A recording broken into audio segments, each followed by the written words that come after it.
while we're waiting for the call to start, sis, dude.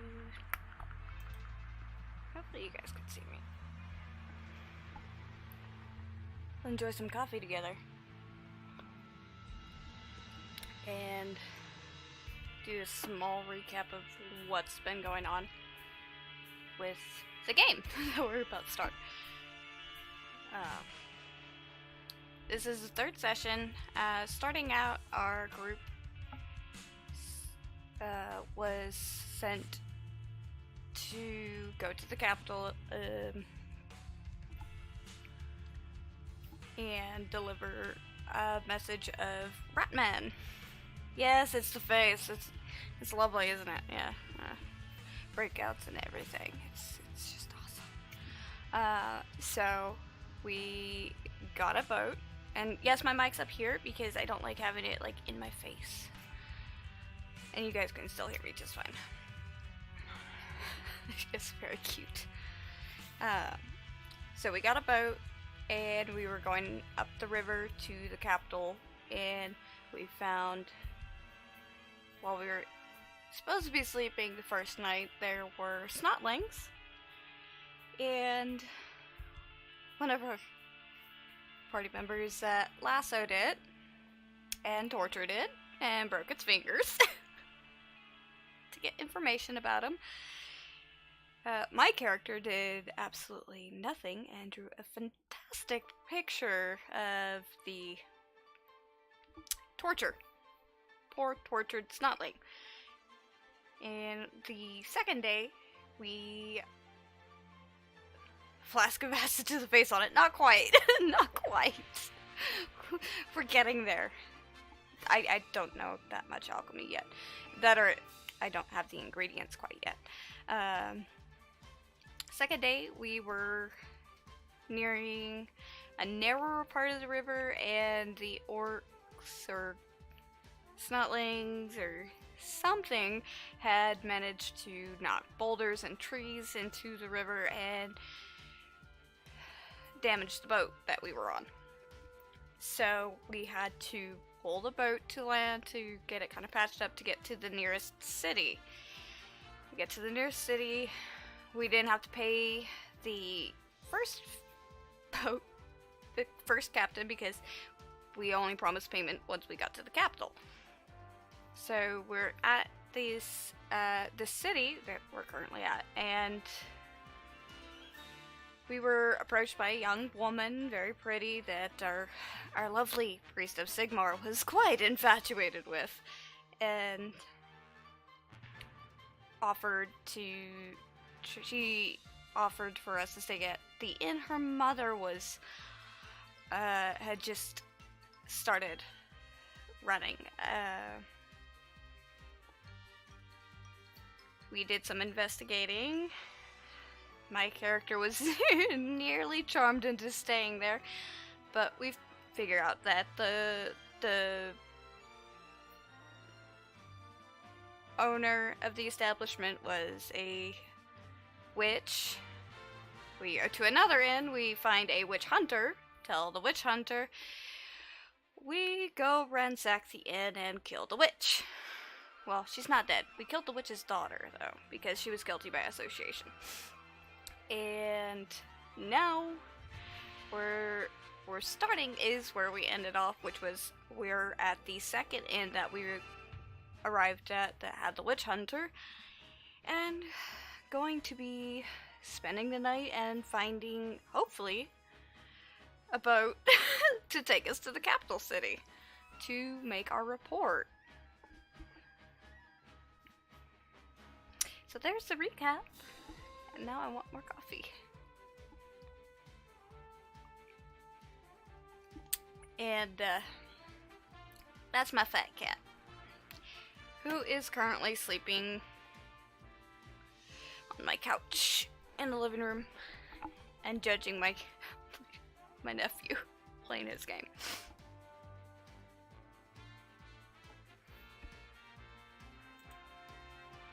The main thing we're waiting on is for everybody to be ready. Vaughn, the DM, she needed to eat some dinner real quick because our game group is not just from with people in the U.S. We have, yeah, Ward, she's judging me. She's judging you guys too. Look at those faces. She's judging you too. But we have pretty much spread out all over the globe at the moment with people. Some people in the US, like me, some over in Europe, and some other places.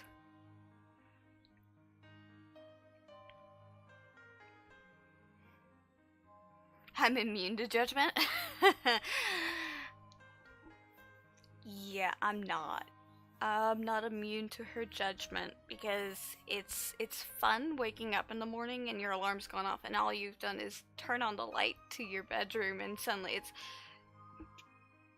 If you have pets, you know that sound, that mom, mom, mom, mom, open the door, mom, mom, mom, needy meow. Tempting with the coffee. This is a gigantic coffee mug. I love it.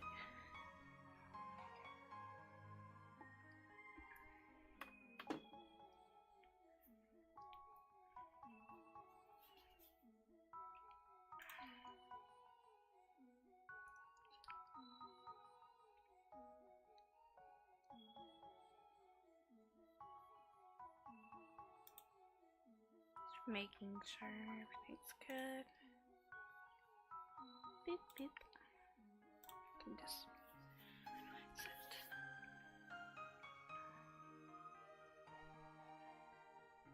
I can take a second and start explaining, because you guys don't see a lot of what I'm rolling off of. I mean, you see roll 20 when I roll this, but I can show you. You wouldn't need a relatively... So you're saying you need like a smaller coffee mug. I mean, I have tons of tiny coffee mugs that are like an 12 ounce cup, but you know, this is much better for me. Some people don't drink a lot of coffee. I can show you the character sheets real quick of what we're actually rolling off of. And these character sheets are actually on roll 20. And hi, Lady Ocean. So, this is the character sheet that we roll off of. And these are actually in roll 20 for Warhammer Fantasy. I can't zoom in very well on it, but this is my character, Ermina Bauer. That's for that relative size. It's basically the whole pot. No, it's not the whole pot. It's about a third. It's about a third of the pot. It's close enough. But here's our characteristics that we fill in when we're doing the character generation. You roll dice and stuff, and say we have to roll a characteristic. We click on this, and if there's a modifier plus 10 or anything like that, you've seen me put in the plus 10, minus 10. A 12 ounce tin mug, that's not bad. I mean, coffee will get kind of cold fairly quick. I mean, my coffee will get cold quick if I'm not paying attention. This is all of our skills, and there's room for these are, well, basic skills up here. These are ones that everybody can generally do.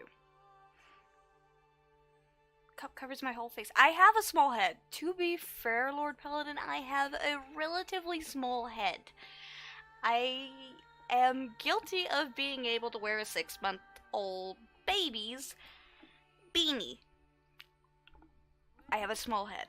That's about as blunt as I have a tiny, head. So, a cup being as big as my head is not as impressive as, say, a cup being as large as some of my friends' heads. But down here are our grouped / advanced skills. And this is talents.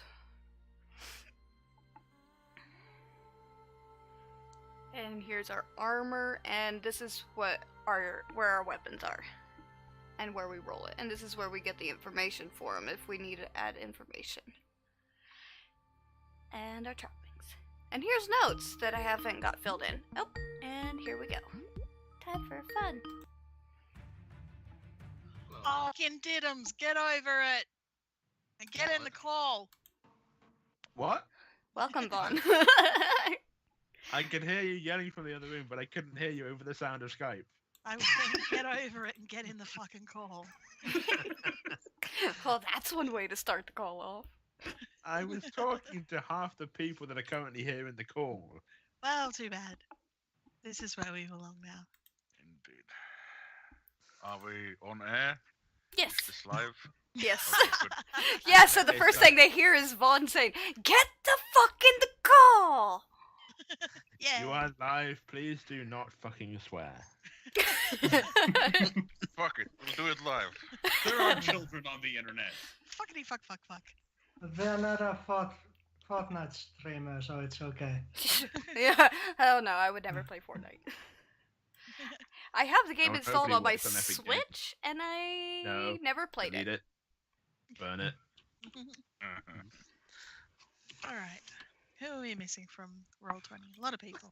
Look, I mean, I'm not gonna hate on Fortnite or the people who evidently like it, or at least like watching people play it. I just don't get it. I like Fortnite in that it's like a nice little bit of chemotherapy that keeps a lot of the cancer away from the rest of the gaming community. This is why I'm annoyed at people who are like, oh, Apex Legends is going to be the Fortnite killer. No, we don't want Fortnite to die. It's like keep them over there. It's fine. That can be their portion of the internet. Exactly. The thing I'm upset about it is that it's now given Epic enough money to make them think that they're actually fucking... Real people. Yeah. Yeah, And- fair. They just buy the PC market. Mm-hmm. Eh. They're trying. Don't think it's gonna work The, out for the 'em, sad thing but is they're trying. they're trying, They are. and they want to succeed. But I just did a catch up of as while you were eating and stuff. I did a recap. Hello. Does that mean? Zeb. Zeb's microphone is the one making the weirdness. Okay. It's funny because the other day it was on. Blah, blah, blah, Yeah, blah, you're- blah. Oh, yeah, you're a robot. You're a buzzy robot. Down, and that's exactly what you sounded like when I said you had a problem. Yes, but you didn't specify it what the problem was, so I can't fix it unless you specify it. Hello. No, Well, it's his next time actual I tell you- Zeb. Well, next time, Tony, if I tell you have a problem, that's what the problem is.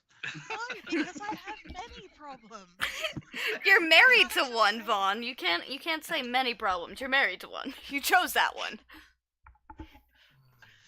That one's your own That- fault. That's fair. True. Good point. Well made. All right. So just for a heads up for everyone, I am a million times better than I was. You sound a million times better than you were 2 weeks ago. Holy, Yeah. that was bad. You have But heard her worst. yeah, but I am still not 100%. So we're gonna get through what we can get through, but depending on how my voice goes, because I don't know if you can hear it properly through the microphone, but it is still a bit messed up. So Which one was Yeah, my a little character? What she's trying to say is we might not get a full 4-hour session depending on how she's feeling and how it goes. That's fine. That's See. fine. We'll see how far we So- can get. Anyway, so where we left off, you had stormed your way into an innocent woman's tavern. She wasn't murdered her innocent. daughter- She was a murdered witch. her daughter and guests, put her to the torch, and then hauled her off for torture. I don't remember And- any of these things. I remember a witch. Sigma. A witchy Sigmar witch. sanctioned it. I'm fine with it. As I'd say, I remember all of these things because I remember being very impressed that Sigmar managed to imbue his follower with enough strength to knock a young girl unconscious and then murder some unarmed peasants. It was quite impressive work of deitying by Sigmar, let me tell you. It was not some. It was many unarmed peasants. Thank you very much. And then a 14-year-old boy impaled said girl. Correct. And also the dog killed a number of people. Yeah. I remember the dog being my character, and then he had a sidekick called Theobald. The only thing honestly, the only thing more impressive was the strength Cal imbued into his followers, sufficient to tackle and restrain an old woman. Yes, Yes. had poison dagger on her, if I recall correctly. Two Two of them. 2 poison daggers. Poison that daggers. are mine now. Yeah, and you And- almost stabbed yourself with one. Yes, I almost did. But she didn't, and that's the point. That is the point. If she did, we'd have probably have a new character joining us. Yes, probably. And I would have actually fulfilled my doom. Oh God. Exactly. She would have to have you playing against a 14-year-old boy in the corner there. No, Actually, he's 12. no. I think that's even worse. He's all into Fortnite. As long as he doesn't start flossing on us. I was just gonna say, you look over and Wen's flossing in the corner. I was about to say, he does one dance, and I'm immediately turning him into escaping bait. Aratek, burn him. So yes, you return to the tavern that he was staying at, which is the Lady and Fish pub.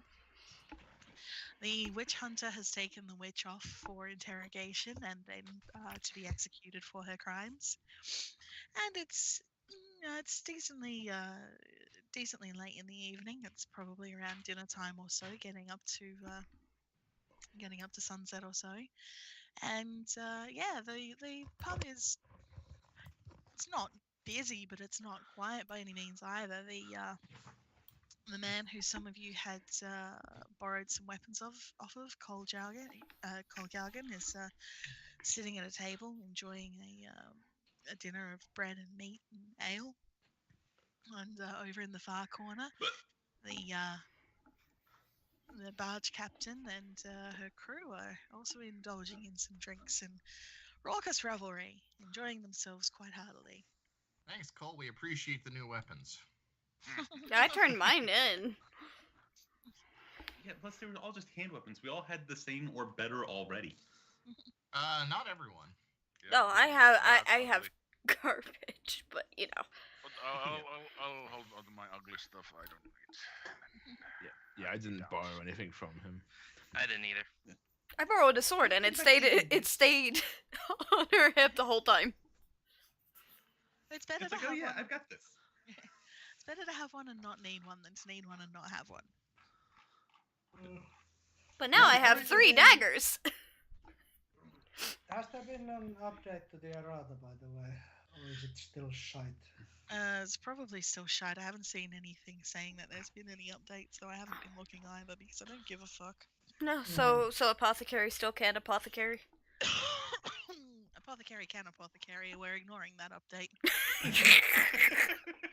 But like, you hey, can you know- totally use that log skill that's not stated in the book. At It all. doesn't exist anyway. Yeah. Well, which here's the thing, it wouldn't even, like, technically, lore can be, theoretically anything. The problem is, it's not a lore that, is in the apothecary skill tree, so they can't take it. Yes. Well, it's not in the skill tree at all, so you would need law any and Yeah. then choose it. And Yeah. I think characters that get law any is like 1 or 2. And so you first gotta be like an academic or something before you're allowed to be an apothecary. Right. Yeah, scholar. That's- You need to be scholar. that's clearly what the designers intended. Yeah. Anyway, it's getting late, but we do not want to be delayed on our journey to Correct. capital. We require a boat to get us to Altdorf. There is a boat crew here. There is. There is something that connects these two points of knowledge, but I can't figure out what it is. What you Oh, need wait, to do I is know. you need to go out to the docks and start looking around, just randomly shouting for a crew. Excellent No. idea. Maybe these boat people know somewhere I could go randomly shouting for boats. I know what ties us together. Both of us are looking for a boat.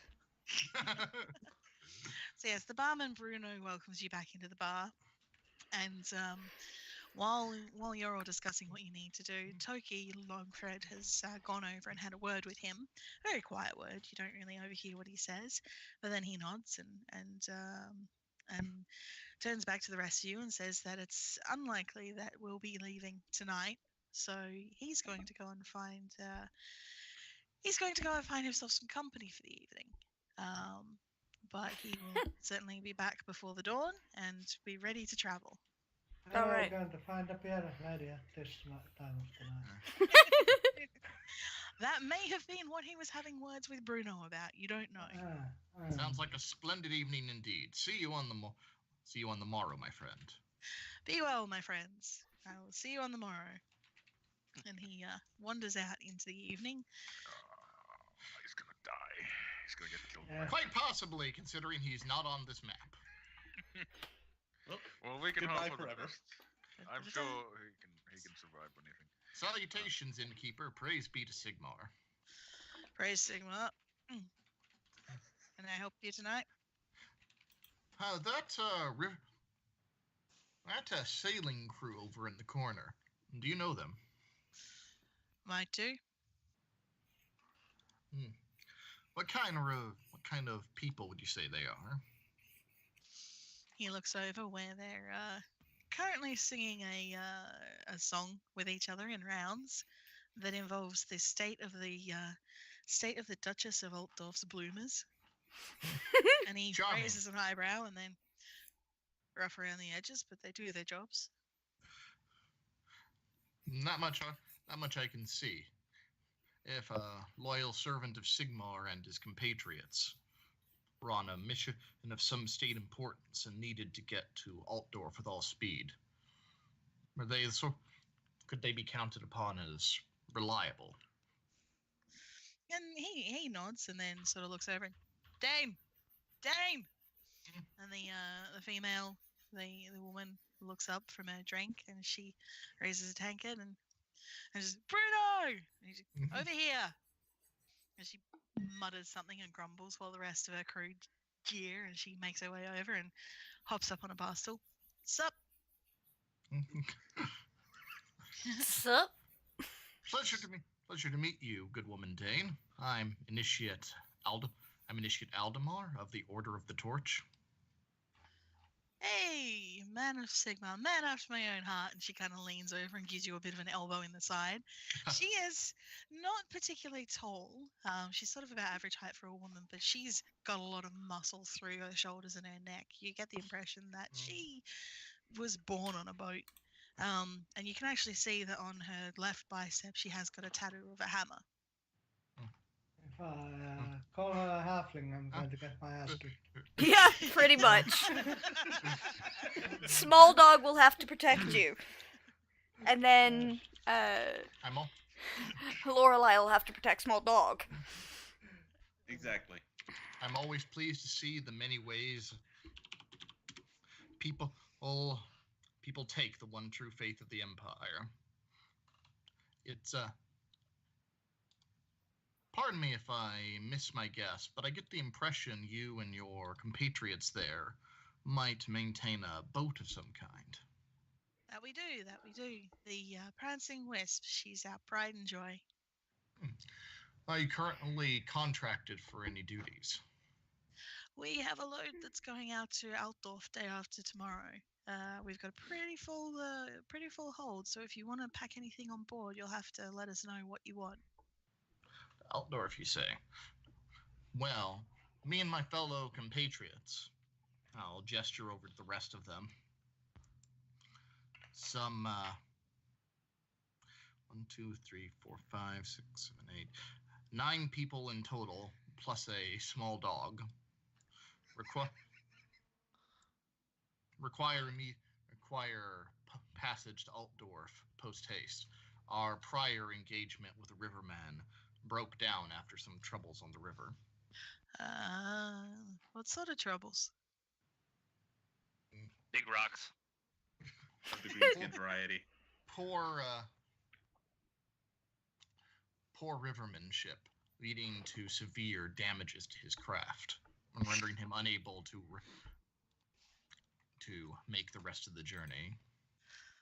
And she looks thoughtful and sort of rubs her chin a little bit, and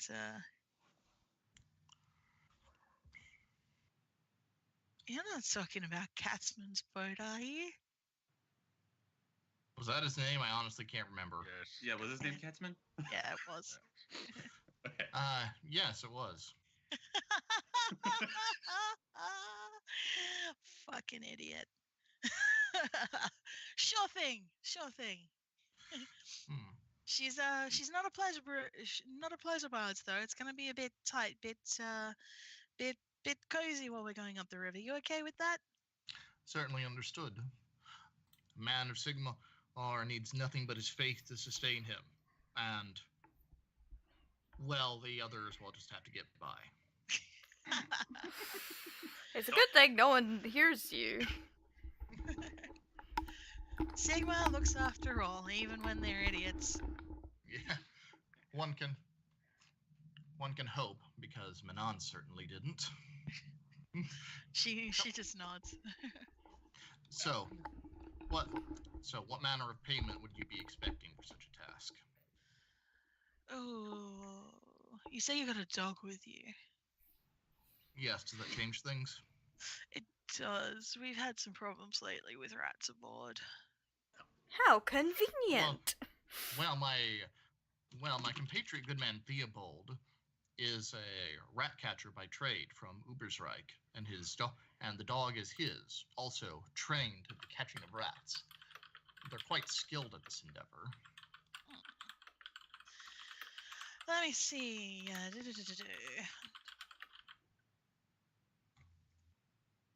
So 9 a year with the dog. You want to go to Altdorf? And no, I find nothing suspicious or foreboding about the fact that their boat has a rat problem. Well, There's rats on most boats. I'm not going in for a tangent here. Isn't it usually a bad sign when there are no rats in like sewers in the cities? That usually means that they are Skaven coming through and eating all of them. Yes. Yeah. Well, now I think the better question is what type of rats do they have on the boat? Because if they've got, boat rats on the boat, that's fine. But if they've got dock rats on the boat, then what's going on at the docks? The one exception is what was it? Clan Molder does, wrangle up swarms of rats and throw them at people as weapons. Yes. Well, either way, we do not know about these, enough of Skaven to know this. So I was going to say, if your boat didn't have rat problems, it's probably because it's sinking. That too. That too. But yeah, she'll rub her chin as she thinks about it. And normally you'd be looking from here up to Altdorf for that many people. It's probably around about 20 gold. I'll call it 15 if your dog can clear out our rats a bit. I would say that price is more than fair. All right, she's gonna spit on her palm and offer you her hand. You have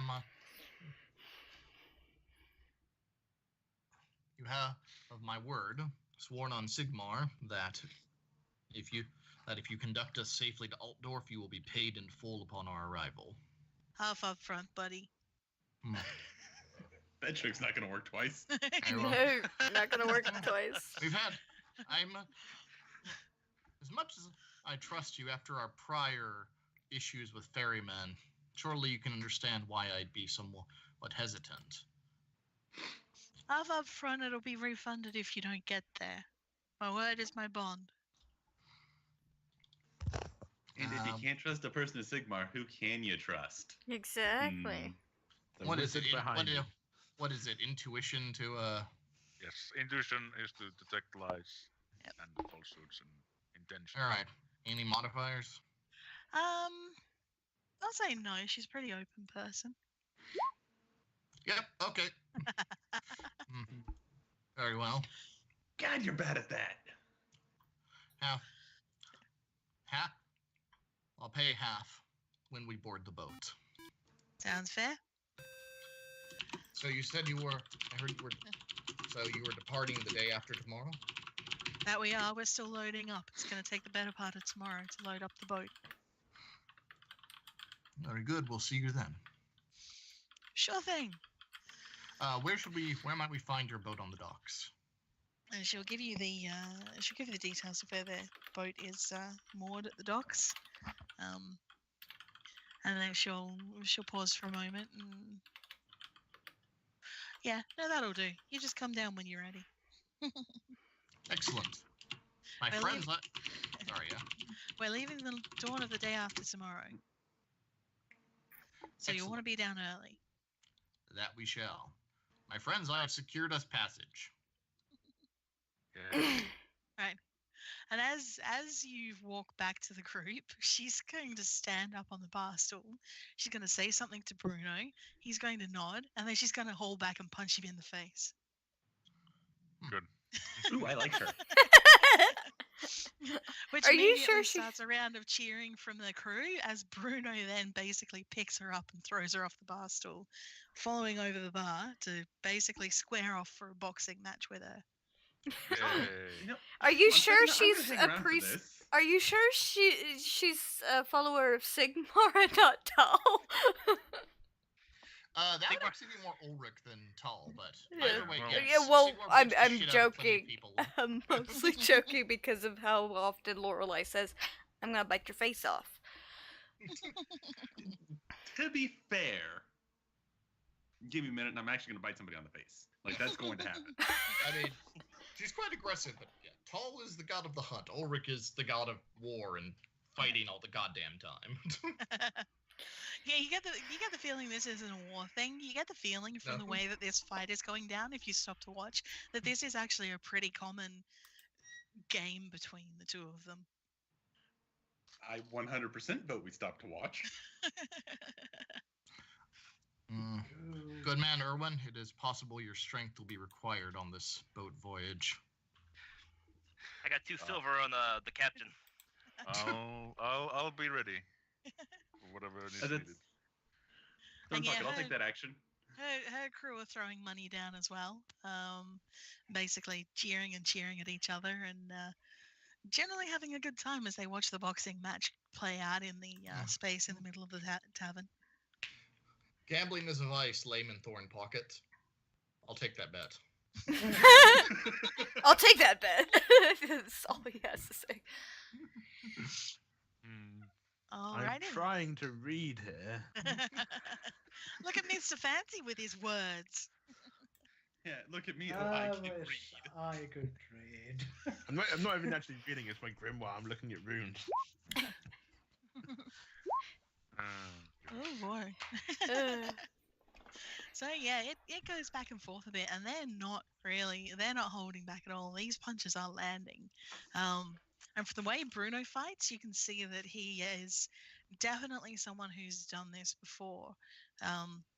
You're pretty sure from looking at the man and just looking at the state of his face that he was probably a pit fighter at one stage or another. I'm So, going yeah. to sketch this nice little tavern brawl that's not really a brawl. It's like Fight Club ish. And and Captain Dane, well, she's much smaller than him. She's faster. She's a brawler. And she's landing some equally good punches on the large barman.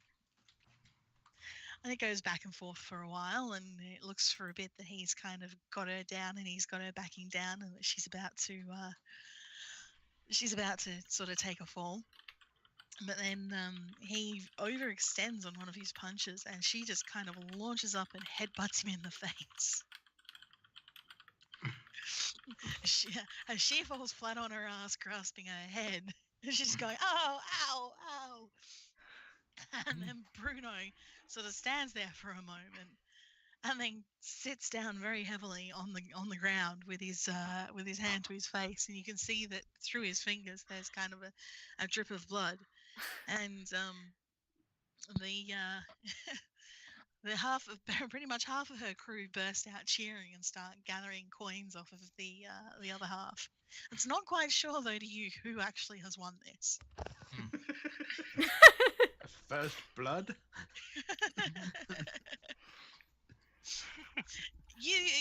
If for watching for a moment longer, you seem to think that might be the case because Dane, once she gets her brains back in her head. She kind of staggers to her feet with her hand up and just ah, hey. Layman Thornpocket, the penalties of vice. Yeah. Take your tithe.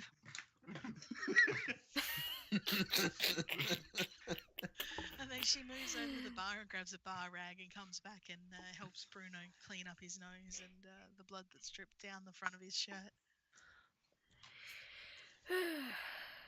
All right, I don't actually have silver. So I'll have to pay you later. I have too much money. I can't give you. I can't pay out my bet. It's like, I'm sorry, you got change for 100. And so I recall that Sigmar punishes all for vice. So yeah, it's up to you what you want to do. If you want to stay here, Bruno does have rooms, and they're quite reasonably priced. He will include meals and drinks with the cost of the rooms. They are upstairs, and the windows can be shuttered, so they are relatively secure. All right. Yay. I don't think we're really doing anything more while we're here. I don't think so. You guys already did all your shopping before this. Spent an awful lot of time haggling for the bulkiest and ugliest things we could find. Yep. I now have a book. I have my fancy robes. I have everything I need. So Same here. It's not like any of us have any But real all money or that anything. facility, you need I know, right? correct.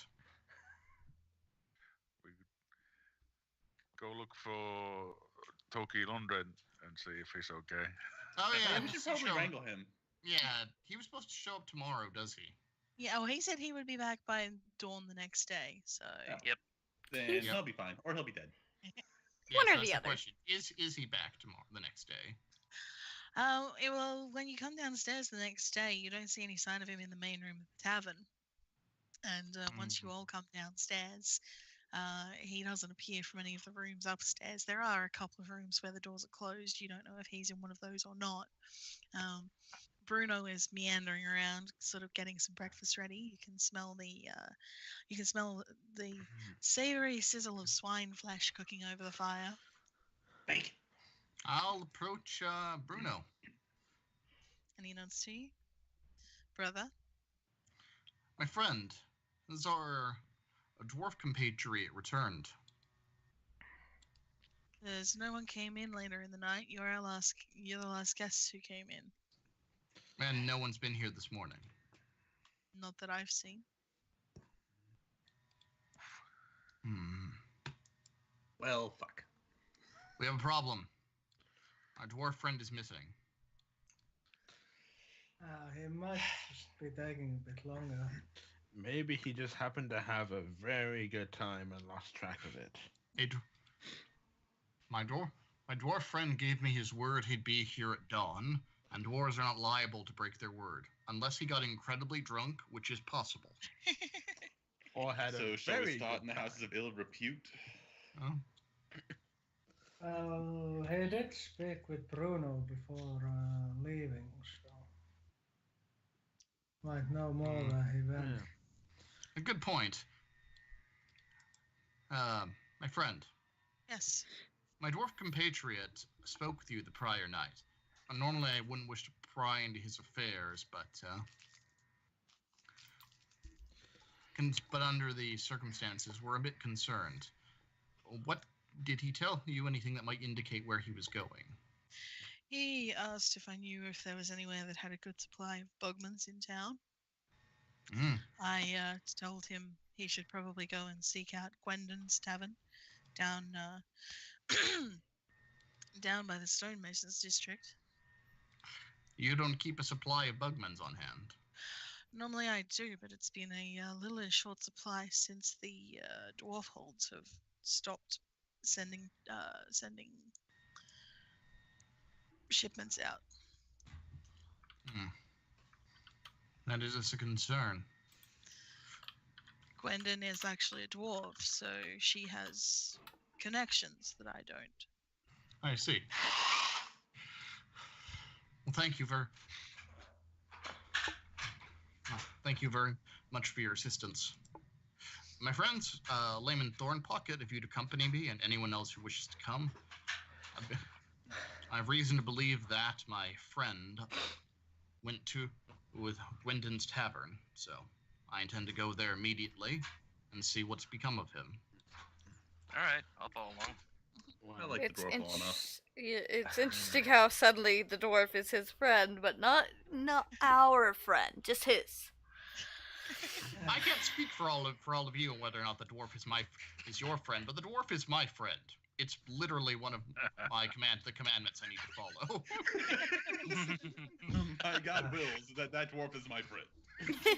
We will Pretty seek much, him. yeah. We will seek him out. I don't know if Aldemar wants to bring Wen along. Oh, Yeah, yeah. but- Take him to the tavern with the boat crew. It'll be fine. No, we're It'll not be leaving Win in the cabin. Yeah. No, it depends on if I'd rather not bring him out into the town, especially considering I have a paranoid fear that Toki had a run-in with some large rats. Perhaps he sneaky can stay in the room. Perhaps sneaky stabbing large rats. However, I also want to leave Win here by himself unless he's got a bodyguard who I trust. You leave the dog with him. Leave him with Bruno. I was about to say, I'll stay with Win. You can trust me. Friend. When you're coming with me and you're staying behind me. I was saying I mean, you could have yeah, left him with Bruno. I don't trust Bruno. I was about to say, we just saw Bruno get his ass handed to him by a tiny little boat girl. Yeah, To be You think fair, he's he gonna do won. anything if a rat shows up? pretty much. If, I think she prefers the term boat woman. look, Cabanok is with Look, you, Aldemar. look, if the always sneaking stabbing shows up, then Bruno is completely dead. Yes. I mean, we'll be all dead, but so will Well, Yeah. yes, but there will be more of us left to avenge our fallen comrades. Yeah. Small dog will avenge us. I mean, it might be Yeah, something oh, else. sorry, Maybe it's- Carbonog. Let's not jump into conclusions. Maybe he's just got drunk. Let's go find him. Or what's left of him. So yeah. All right. So yeah, I mean, yeah, the boat crew you don't see around in the morning. You're not sure if they went home back to the boat that evening, or if they just crashed out where they were and then they've left early in the morning. You're pretty sure that they've gone to load up the boat anyway. Most likely, and not a problem. They didn't tell Yeah. us they'd be here at a certain time. Exactly. So No, yeah, you those can- are not our friend. You can head out into the town. It's relatively early morning. It's not crack of dawn or anything like that, but it's relatively early, so the town is just waking up. You can smell, apart from the smell of sort of river mud and refuse. Yeah, that's what Refuse. I wanted. Yeah. Apart from the smell of river mud and refuse, you can smell the scent of bakeries cooking bread and various breakfasts being made in the taverns and cafes throughout the town. And yeah, there are people heading about to do their business with baskets heading to market, both empty or with full of goods to sell. And yeah, you've got directions down to the stonemasons district, which is where where Gwendon's tavern is. And so you can head in that direction, unless you want to ask around before that to see if anyone's seen anything or knows anything. I feel like it'd be better to go talk to Gwendon first before we just ask random people. Yeah, that's fair. Okay, so yeah, you head out, and it's a relatively sunny day. The air's a little bit cool, and it's not freezing cold or anything like that. Wen sticks close behind Aldemar, but seems very interested nonetheless, looking around at all the people and the animals heading through town and looking up at the buildings. They're very different from the architecture of Ubersreich in this town, and he seems quite interested by it all. All right, patrons, have you seen this dwarf? Shades of fucking L5R again. Yeah. Have you seen this man? Have you seen this man? Hold on, there's a Anyway, pebble in Vietnam's shoe. Anyway, enter the. Garbanok needs no shoes. I have a feeling that Timo is going to be role-playing as Small Dog and not Theobald. I'm pretty sure that he is role playing as Cabanok now. I'll seek out the innkeeper, who Yep. should be easy to find because I'm looking for a dwarf. Well, now you Indeed. say that, but what if you're looking straight ahead? You might not see them. Indeed, and you find your way to Gwendon's tavern, and this is definitely a tavern that is intended for dwarves. The door and the ceiling supports are all very low slung. So the taller among you may actually have to duck your heads a bit as you make your way inside. Ermina is Yep. fine. Talson's just gonna throw his backpack and strut on through. Pretty much. Talson's like, I don't know what you're talking about. It's roomy in here. It's quite roomy. But yeah, you make your way in, and there's a bearded dwarf woman behind the bar. She's dressed in a sturdy leather apron and is currently washing out some tankards in a steaming tub of soapy water. She looks up to you and nods. Manlings? Halfling? You're Gwendon, if I'm not mistaken. I am indeed. So, a compatriot of mine, a Dolly by the name of Toki Longtread, was supposed to come here the previous evening. Did he make it here? She nods. Aye, that he did. Drank me drive an entire cask of Bugman's. That does sound like him. He's been without for a while. He was supposed to meet up with us, but failed to appear, and we haven't seen him. So, if you could tell us what was the last you saw of him. Once he'd run through the Bugman's, and he'd had something to eat, he got a little handsy. And That sounds like him as well. he was no longer welcome in our fine establishment. So we tossed him out. It was a little after midnight. He was last seen staggering down the street towards the docks. I see. damn it. I apologize for 100% his dead. boorish behavior. She shakes her head. Not your responsible to police a Darby Manling. He knows what he's in for. Do we want to intuition that, or do we just have a word? If you want to. As I'd say, I can't imagine she'd be lying about something like that. No. No, it's pretty standard. All right. Dwarf gets drunk, dwarf gets feely, dwarf gets thrown out on his ass, dwarf gets eaten by giant rats. Yeah, she doesn't seem offended or angry by it. It's all presented in a very matter-of-fact fashion. Like, this is what happened. This is what always happens. Well, thank you very much. All right. We'll have to go. Seems I'll have to go search the docks for my compatriot. She nods. Yeah, if he makes his way back this way, I'll let him know you're looking for him. I appreciate that. Sigmar, bless your day, And and I'll make my way out. and she'll sort of nod as you all leave. And yeah, so the docks are pretty much downhill from the Stonemasons district. So it's pretty easy to see why a drunk dwarf might have headed in that direction. Grab it. All right, let's go that way and let's start asking people. It is a Yep. drunk dwarf staggering around, so he should stand out a fair bit. Mm-hmm. Does Ermina happen to have a sketch of him? This is a good question. Probably Dwarves- not. Dwarves are what, like 3% of the population of the empire or some such? She probably Yeah, hasn't. It would help to narrow it down. She Yeah. she Get the hasn't. picture of the fight at the tavern. She did sketch a fight of the little bar brawl between Bruno and Dane. She sketched a snotling very well. Very Yeah, well.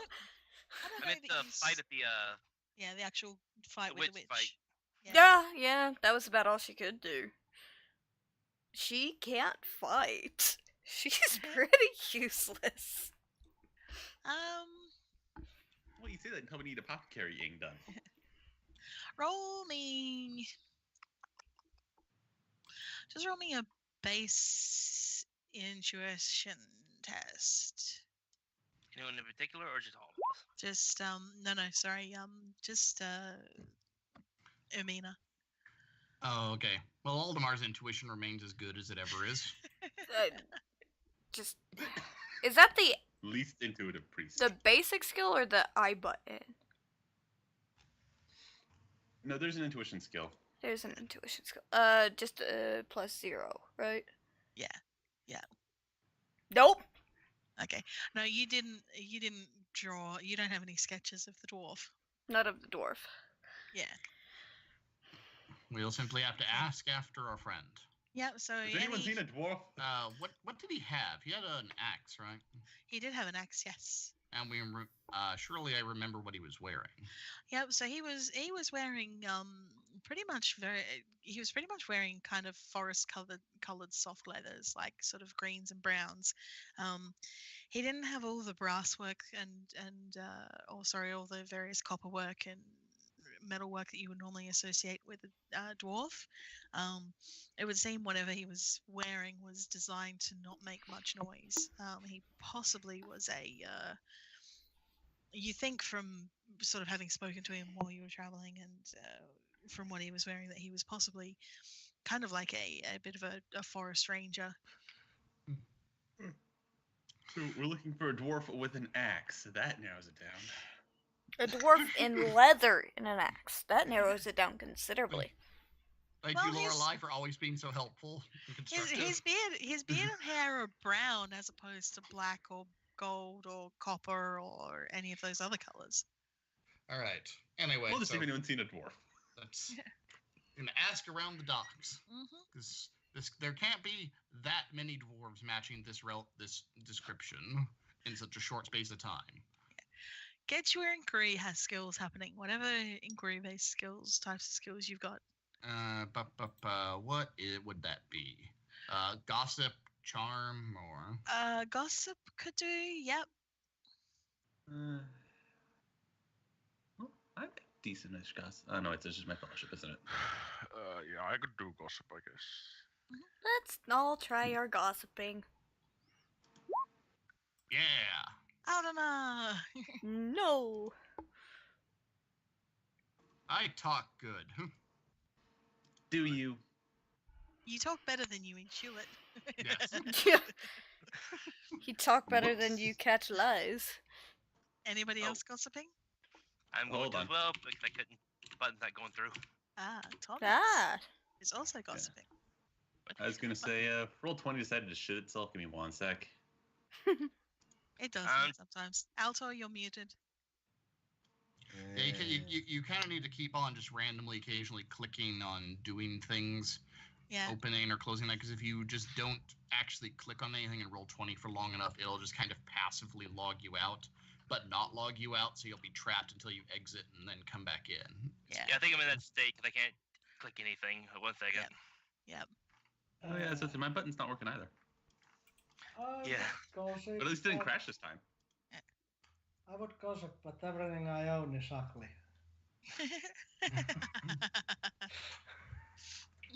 Oh, right, yeah, I should have gotten a bonus, I think, from my beautiful robes, but I can't remember what it is Yeah. offhand, but whatever. Let's see if this Why works. isn't that button working? It's still not working. Why the hell? You guys have refreshed your page? Yeah, so I had to completely restart my browser. Are you odd. clicking on the modifier box and then hitting enter? No, I was just clicking the little total button because that usually works. Yeah. Then there's if you when you press modif- it, then a modifier box will open, and you need to click on that. Yeah, but modifier It- box isn't opening. Yeah. Unless it's opening like behind a window. It might Or be behind a window. behind a window. That worked. Clicking it didn't work, but pressing enter on it worked. Yeah. Press enter when you're having your cursor over it. That might work. It seems. Oh, there we go. Did it work or did it just? Yeah, no, Wow. no. Oh, Lorelai. Holy crap! Lorelai. Oh, goodness. She tries to bite off his face. Okay. Hey, you! That's Fuck when I you, just you growl seen a at the dwarf? person. Yep. Basically, so you all go around and you're asking around and trying to find out what you can find. I take it you've all sort of spread out a little bit to try and maximize the amount of people you can speak with. And Amina and Erwin and Taliesin, you don't have any luck. And Thomas and Aldemar, you start getting something out of people that you're talking to, but then from somewhere further away, well, you hear Lorelei shouting at someone. How is you this seen not? a fucking dwarf? Oh no. It's not that hard. He's this big, should be walking around, looks like a dwarf. And yes, Lorelei, the man that you chose to speak to was more interested in trying to hit on you than answer the questions you were giving him. That sounds about right. And he's just like, "What are you looking for a dwarf for, little lady? Don't you want a real man?" Am I gonna need to violence a random citizen? Because I might violence a random citizen. But no. I'm just going to go with the classic line of, were I not a holy woman, I would beat you senseless. I'm not good at gossip. I should not be in charge of talking to people. So yes, Aldemar, you find yourself talking to a baker whose premises are right on the edge of the docks. You get the feeling that this man supplies the dock workers with breakfast of a morning. He tells you that he was up at 2 bells past midnight, so about 2 a.m., and he heard the sounds of a dwarf singing, sort of echoing off the walls of the docks and off the water. He said that the dwarf sounded quite cheerful. He didn't sound belligerent or didn't sound like he was fighting, so he didn't think to go and stick his nose in. He just kind of noted that there was a dwarf and he was happy. Thomas, you're talking to a boat captain a little further down, and he says that basically he was coming back to his own boat after midnight, and he was a little bit. He himself was a little bit on the, shall we say, happy side. And he said that as he was coming into the docks from the north entrance, so you've come in from the south, he was coming in from the north. He passed a dwarf who was heading out of the other end of the docks, and they both kind of tipped their imaginary hats to each other and said good evening, and then stumbled on their merry ways. So yes, the dwarf that he saw was basically heading out in the opposite direction that you guys had come in.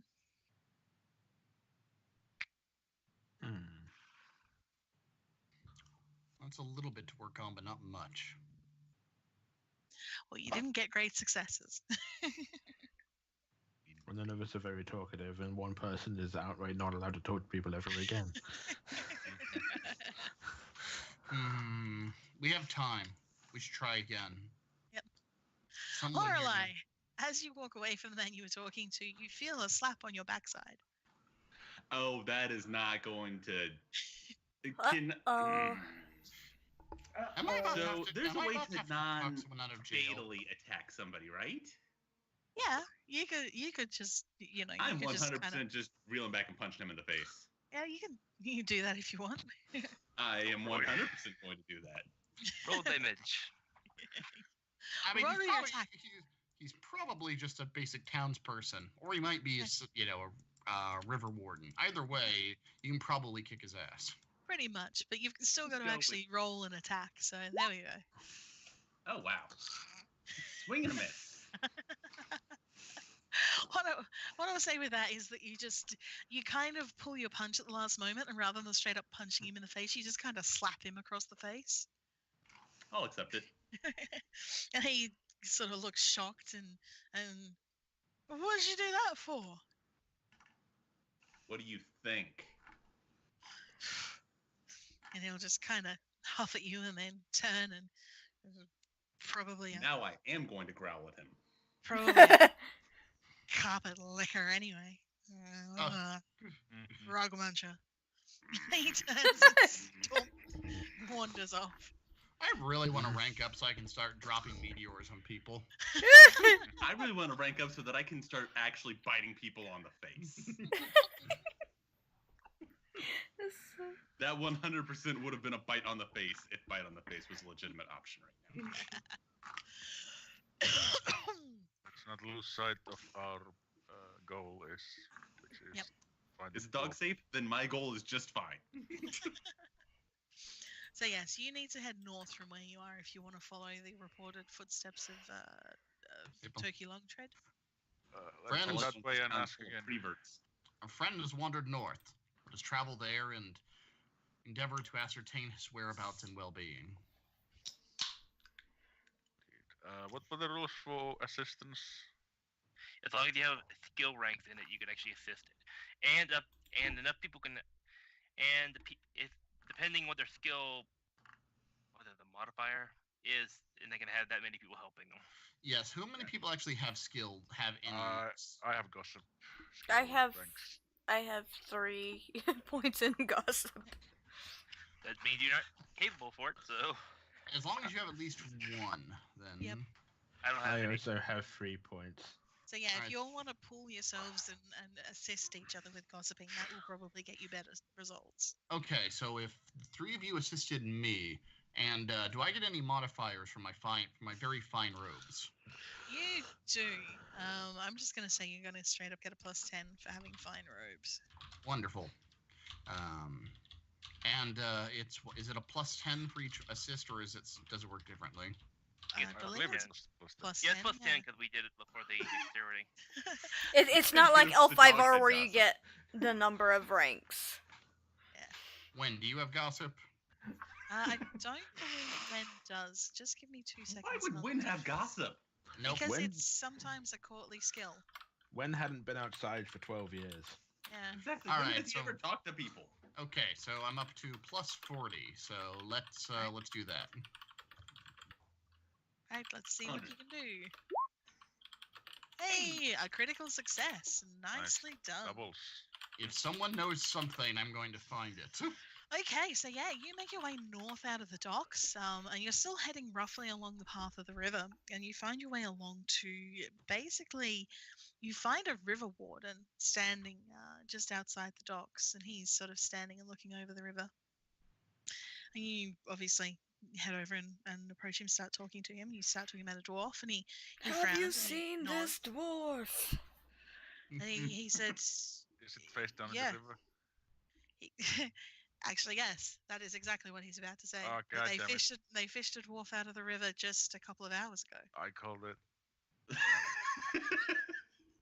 Fucking face down in the river. And that he's been taken to the Temple of Moor. That is unfortunate.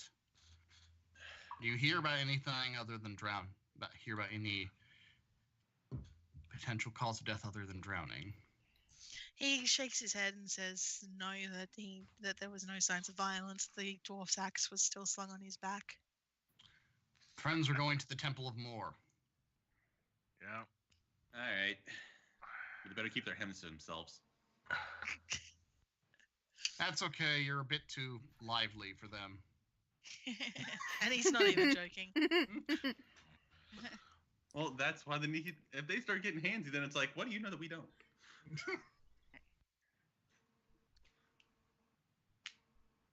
So yes, he will give you directions to the Garden of Moor, the Temple of Moor, which is on the outskirts of the town. Unfortunately, on the far side of town, because nobody wants the Temple of Moor right where they. One question before we leave him. Yes. When was the corpse found? He said 2 hours ago. The corpse. He said it found. was pulled out of the river a couple of hours ago. Yeah. Was it found a couple hours ago? He said that it was. He says it was reported early this morning, but because he was dead and didn't seem to be going anywhere, there wasn't a real rush to pull him out Right. of the river. Yeah, fair enough. Corpses usually don't get up immediately after dying. Who reported the dead dwarf? He's not sure. He himself didn't actually take the report. He was just sent here to basically just sort of keep a watch in case any more dwarves or people ended up in the Water. up being found. Yeah. Alright. Well, it's probably not important who reported it, but something to keep in mind. Yeah, I mean you can ask around a bit more. He says that there are that there was basically some town guards who were helping with this. They might have been the ones who took the reports. Yeah. That's fair enough. We can ask the gods if we see any. But let's go to Moore's garden. Alrighty, indeed do. Just give me 2 seconds. 1, Uh-oh. 2. That feels like a Okay. map change. Map changes never bode well. Map changes are great. Fine. Garden of Moor. I know where all the crims are. I bet you do. On both versions. Alright, so time to make Aldemar at least will make the long trek to the Garden of Moor. Indeed. With you. Also, and this is the place where you will be brought to when you die. It's an awful It is place. indeed.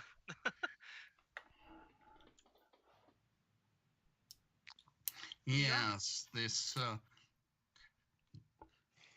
this cult does have its own position within the Empire. Yay, map change. Yay! But there's no grid, so you can at least rest assured. Oh, there is a grid. I'm not meant to before. No, there's no grid now. So We're not- you can at least yeah. rest assured that there's going to be no combat. So There's no yes. grid. Oh, there is a grid. I had the map on the wrong layer. Yeah. It's Either okay. way. Worst thing that can happen is a bunch of gutter runners will leap from the shadows and kill all of us. Well, It's fine. there may be, a Roger in here or two. You can't tell. If That's you true. happen to see a large bell, don't ring it. 100% ring it. Ring it more, ring it more. But no, you make your way to the other side of town, and it's a little ways out of town. You start coming across first the thickets of the purple and black roses that are planted in Moore's honor, and you come to the gravestones that mark the generations upon generations of people of this town who've died and been buried here. Ermina's gonna make quick sketches of the roses. And the Temple of Moore itself is actually in the center of the Garden of Moore. Always a pleasant place. Indeed. It's kind of incongruous, though, that you're in the Garden of Moor and it's a bright and sunny day outside and there's a soft breeze blowing and there's birds chirping. It almost feels peaceful. Everyone be on your It is guard. peaceful. GM is describing how peaceful it is. And so, yes, you make your way through the Garden of Moor and you see, off in the distance, you see the black-robed priests of Moor, their hoods pulled forward so you can't see their faces. And they're moving around between the gravestones. They're tending the gravestones themselves. They're tending the roses. They're saying prayers. You can hear just sort of a quiet murmur of voices in the distance. Good to see you're still going out of your way to be as creepy as possible. There is a marked lack of green oozing cracks in the ground, so you can at least be reassured of that. That's good. We should move towards the ominous, low talking. Brothers of Moor. And one of them will look up and sort of turn and make his way over to you. Yes, brother of Sigma.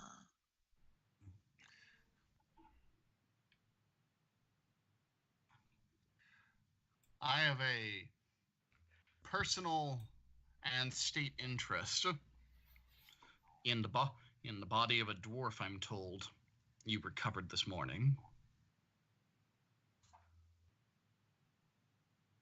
For fresh bodies, you will need to speak with Father Ulrich.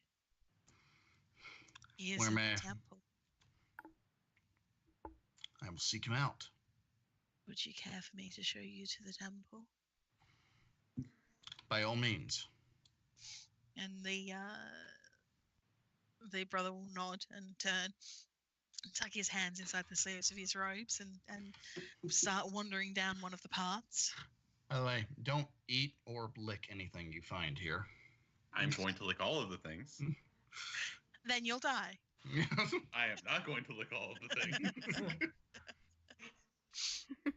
So there are paved paths through the Garden of Moor, but what you'll find, and what most of you will know, possibly not Lorelei directly because she's a feral forest creature, but what most of you will know is that the paths through a Garden of Moor are winding and labyrinthine for a very good reason. To confuse the undead. As everyone who's played Vermintide 2 is very aware of. Yes. Yes. And yes, Or- they will. Or Vermintide 1. Yeah, I'm about Yeah. to say, no, wait, no, it was Vermintide 1 that had the Garden of Moor. I didn't have fun with Uh, that. I was actually, lost. now- Both of them. 2 now has it nowadays as well. Yeah. Oh, Yeah. yeah. Oh, yeah, that was part of their whole maps that people apparently really liked. I got so lost in that one. I was so happy the first time I saw the Garden of Moor. I remember that. Uh, I was just so happy at the adherence they showed to the lore and how well they'd fucking made the thing. But yes. So yeah, you make your way through the gardens and you see other brothers of Moor making their way through the gardens. And yes, as Towson points out, that there are locked and barred mausoleums for some of the richer people from the area. And eventually you're taken to what seems to be just a larger mausoleum, but is that in fact indeed the Temple of Moor. And the brother will stop at the door and he'll gesture to the gloomy interior. Father Ulrich is within with the freshly deceased. Excellent, thank you, Brother of Moor. And he'll nod and then turn and just make his way away, start mumbling as he walks. I am Initiate Aldemar of the Order of the Torch. I seek Father Ulrich. And another black-robed figure sort of looms out of the darkness of the temple. And this one is wearing a slightly more ornate robe and actually has multiple sort of clasps and buckles on his robes that are fashioned in the shapes of roses and skulls. And he comes to the door and he looks you up and down. Yes, Brother Aldemar.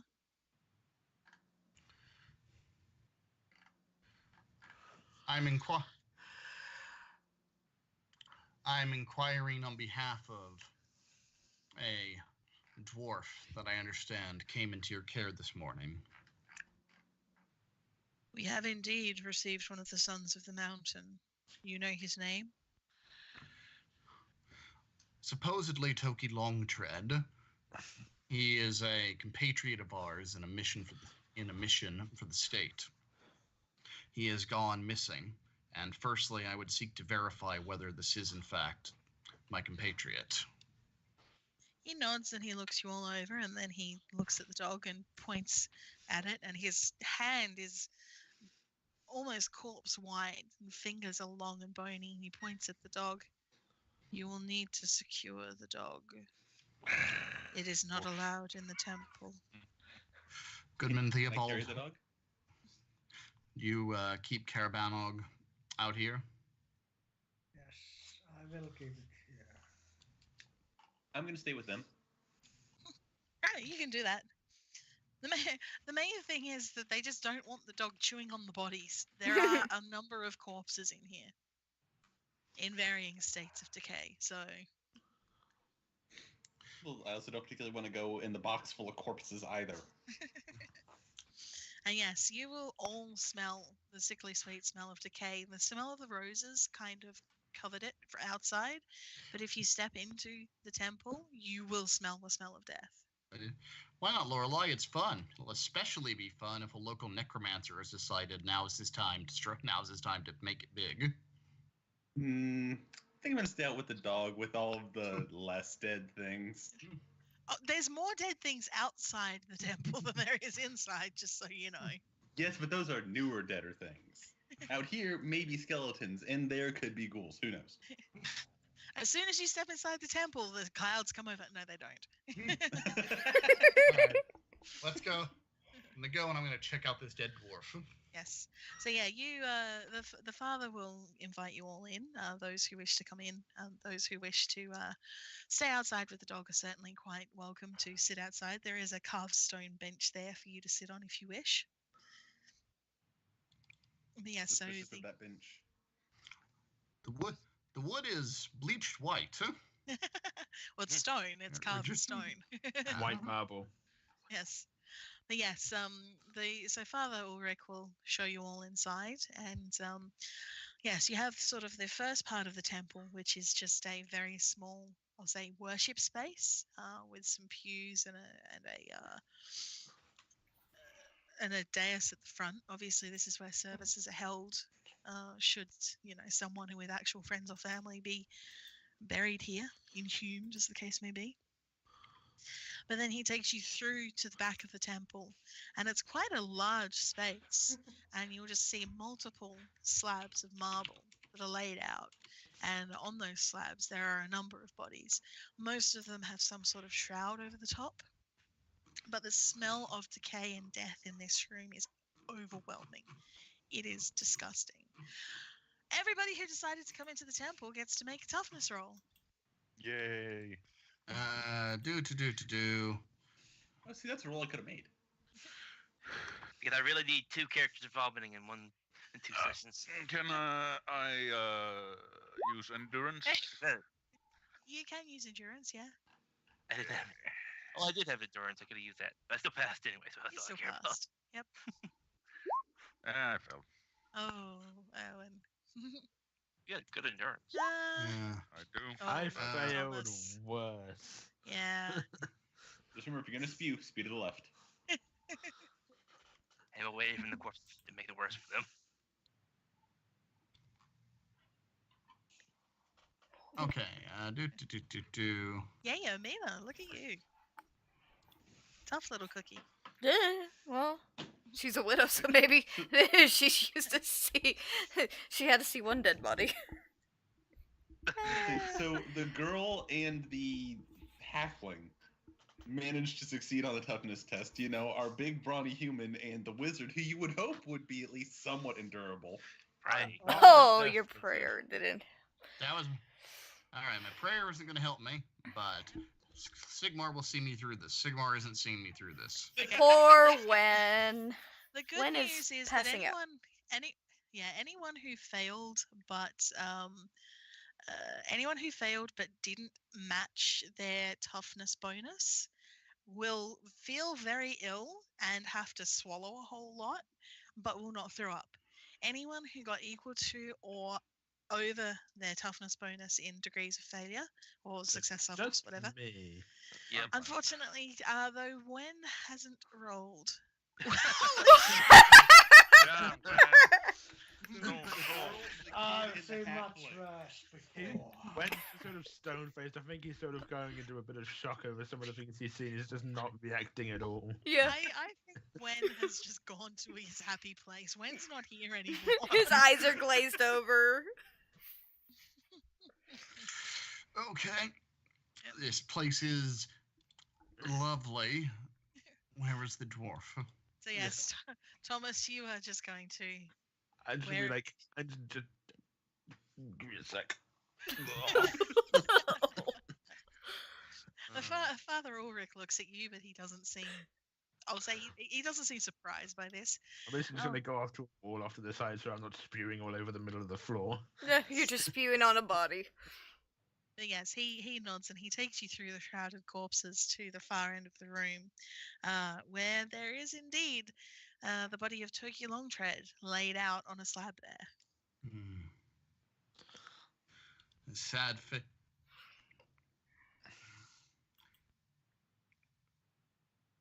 A sad fate for a son of Grungni. And Ulrich nods. You ascertain the manner of his death. We have not yet fully examined the body. If you wish, you may be present while we do so. Yes, I have ostensibly, he simply got drunk and drowned in the river. But I would like to be certain that there were no other factors involved in his demise. Oh, so you want to watch the autopsy? Not Well- I want to, I have to. I mean, the good news is that in the Empire, in most parts of the Empire, things such as autopsies are not done. It's more that they just examine the body for obvious signs of certain things. But They just Yeah, look then- at it real hard, just like, Yeah, They're not going going to crack out the rib spreaders and do a Y cut down the front of his But torso. basically, they look around for like any large bruises, like holes where there should not be holes. Yeah, they are Yes. not going to No holes where there open should up be his holes. stomach just to make sure that he does indeed have a whole bunch of Yes. bugments in there. But yes, so Ulrich will nod, and he will turn first and go to the back of the room where is one of the rose plants is growing, and he will snip off. He'll snip off 6 roses to bring back for you. I suggest you hold these to your noses. They will help with the odors of death. Be careful you do not prick yourself on their thorns. Okay. Go ahead and eat them if you wish, Lorelei. I'm not in there. I don't gotta worry about it. She's All outside. right. She doesn't get a flower. Wen, be very, very careful. And I when think it's we'll more Ermina be very, very careful. We've seen how she's done poison. Armina's fun. She's probably like holding the flower and like pressed it in the back page, like put it in the back pages of her book. but Oh, yeah, and so Thomas, here, have a flower or something. And she's like so just slowly just like wiping the corner of her mouth and then just take it in one hand. yes, the flowers, the smell of the flowers kind of cuts out the smell of death. It's still kind of sickly and cloying, but it's not the absolute smell of rot. Takun's gonna put on his mask and put the flower in it. That should work. Yep, just be very careful you don't scratch yourself with any of the thorns. Remember, the thorn's like a claymore. Face away from self.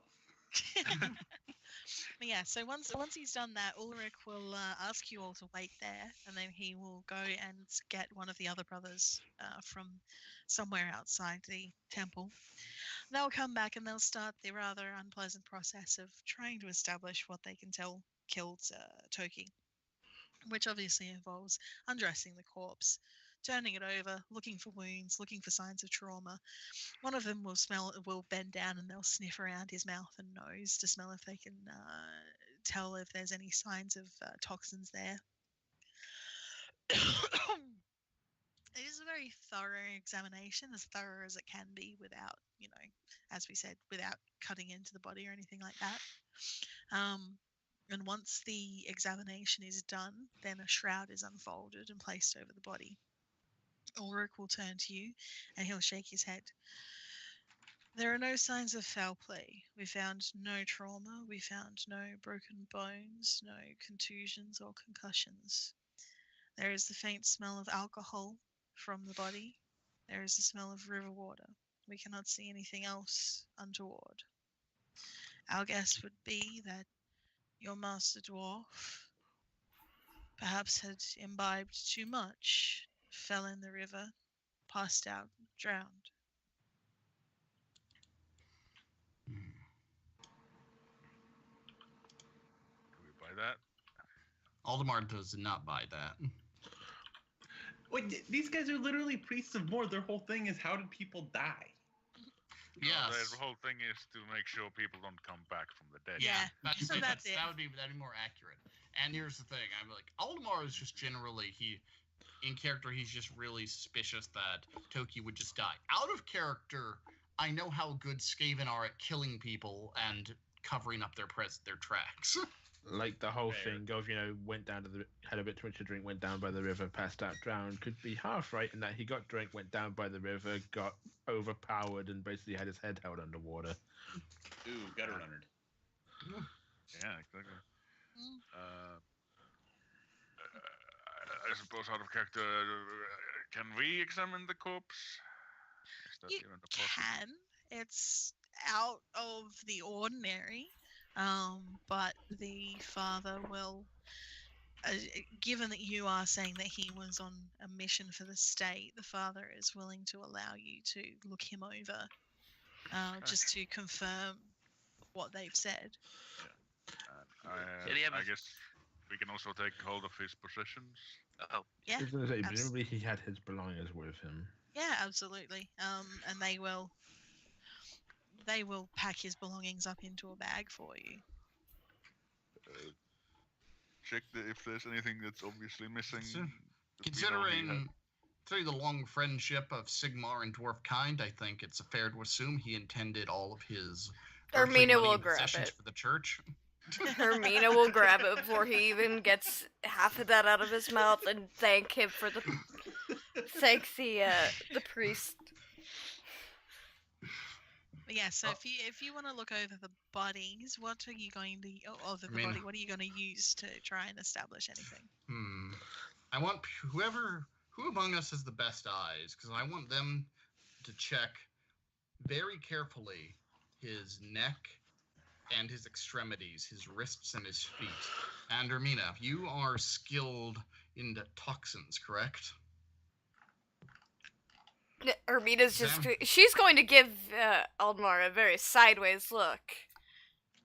Are you or are you not? I have some knowledge. And you are our best hope for determining what I fear may be the cause. You could examine his mouth for signs of any poisons that would otherwise go undetected beneath the alcohol he has consumed. I don't have perception. Well, trained at least. I have at 35 otherwise. I suppose perception would be the thing. Does So- anybody have perception? I got have it it. 40. I have it Mine's trained got at it. 39. Mine's got it at 56. When All right, we we have- are all going. Does Wen have very good eyes because he's so scared and panicky? Okay, so Pretty much. who everyone has perception? Me, Alto, or who else? Talkin. Talkin, who else? I do, Mm-mm. but I'm not there. Okay, so that's 3 people to assist Wen. All right, Wynn looked very closely at the corpse.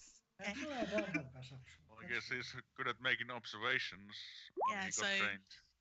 So when is terrified when you say about examining the corpse, but he is trying to follow your lead, Aldemar. You get the feeling that, in fact, across the course of your travels these last few days, you get the feeling that he started to kind of hero worship Aldemar a little bit. Which is exactly So what when- Fix Aldmar that later. wants. So when Aldemar starts looking a bit closer over the body, he's panicked and shaky and looking very faint, but he does look it over. And yeah, after some time, you don't see anything, Aldemar, but eventually Wen reaches out with a shaking hand and kind of shifts Toki's beard a bit, and he points to his neck and then says, "Can someone bring over a candle, please?" Candle, now. I can take a look. I got night vision. It's like, quickly, Thomas, try to cast a spell. You'll light But this place it's- right up. It's Wen who needs to be able to see it. He thinks Oh. he's seeing something. Wizard, yeah. fulfill your purpose and give us light. I mean, I can if you really want me to. Ermina's then do going to light a candle. Either way, when you do, he kind of shifts Toki's beard a little bit more, and he says, "There's a mark here." As I suspected. Is it a puncture wound or a grip mark? It looks like rope. When there was a dog we had, and he had a rope around his neck, and it got caught, and it rubbed the fur off, and the mark looked like this. I see. So he was strangled, Good. as I thought. This is distressing. Not merely that our compatriot was assassinated as soon as he was vulnerable, but it was done very carefully to cover the tracks. Unfortunately, we are in this place with all the smells. We can't get the dog to get a scent. I don't think. You can always have the dog just sniff the body and see if you can smell anything. Well, Indeed. we have his possessions. True, we have his clothes. that are bogged down with river water and stuff like that. But still, maybe. No, you have a point. Honestly, I don't think the dog will be able to get any kind of scent from him at this point. We might be able to find something from the crime scene. Unlikely, but maybe. I don't know. It's Isn't worth the crime checking scene out. just somewhere along the river?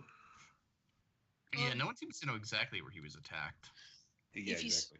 Yeah, I mean, if you speak to the City Watch, they can tell you where they pulled him out, but that may or may not be close to Where where he went in. It probably wouldn't be too far from it though, unless Yeah. he happened to flow a long way and still ended up tangled up in the docks. Things have a tendency to move really quick when they go into a river. Yeah, but if he had, he wouldn't have been found in the town. He'd be, like 15 miles downstream and be long gone.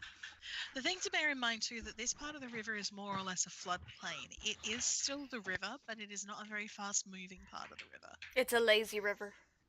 Yeah. We can go and we can at least check the area. Yeah. I think we found what we're looking for.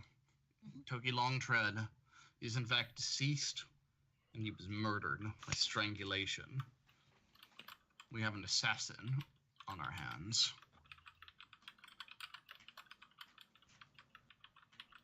I don't like that word. Neither do I. The father will look between you all and then look to Wen and bow his head slightly. You have a keen eye and gentle hands, young man. Have you considered service to more? Bad touch. Bad touch. And Wen's just going to go, I'm pledged to Sigma.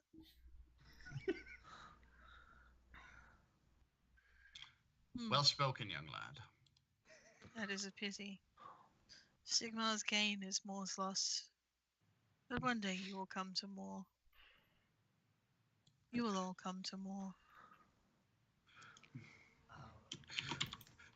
Yeah, I would hope so. Sure. It's better than coming to less. We'll see. In the midnight We- hour, they we'll yell, see. more.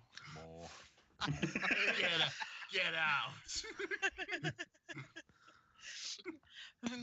Father Ulrich is going to be, people always say that. I do not understand why. Yes, it's very hard when dealing with more not to make that joke. I know, right? But yes, so the father will make sure that you have all of Toki's belongings, and they will escort you from the temple once you've finished doing what you want to do with the body, and they will say that the dwarf will be provided with an honourable grave, and that should you encounter any of his clan, to tell them where he lies so that they may come and see his grave. That I shall do. Okay. My compatriots, I have good news and bad news. What's the verdict? Well, the bad news is that it is in fact our friend Toki Longtread. He is deceased, and it was done so by being strangled with rope. That's unfortunate. Well, I was in there as well. What's the good news? The good news is that we've answered our question. Good news is Ermina now has 6 roses. I Getting failed, her back. I fail to see how this is good news. Our friend is dead. I also briefly gave the group hope before crushing it because there is no good news. The good news is that your spirits are slightly higher because you thought there was good news. Exactly. Lorelei gets it. Like, the good news is we now need to pay for one less person on the voyage to Outdoors. This is We also should true. definitely renegotiate our price, yeah. We'll get to that. First off, assassin. I mean, we can deal with assassins whenever, but saving money. Like, I suppose we do have a day until we depart, do we not? And we cannot let this go unanswered if there is someone. Yeah. Yes, not Potentially merely targeting our group. precisely. Not merely in that we are duty bound to seek justice for Toki Longtread, but there is no reason to assume this assassin's vendetta ends with Toki Longtread.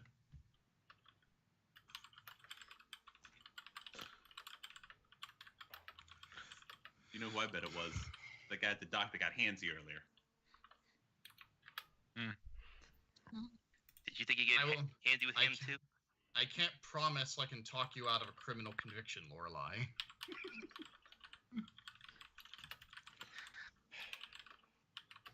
I probably could, but we would be able to come back here again. We must go.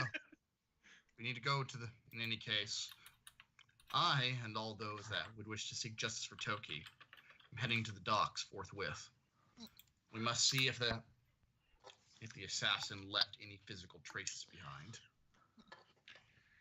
Indeed. Yep.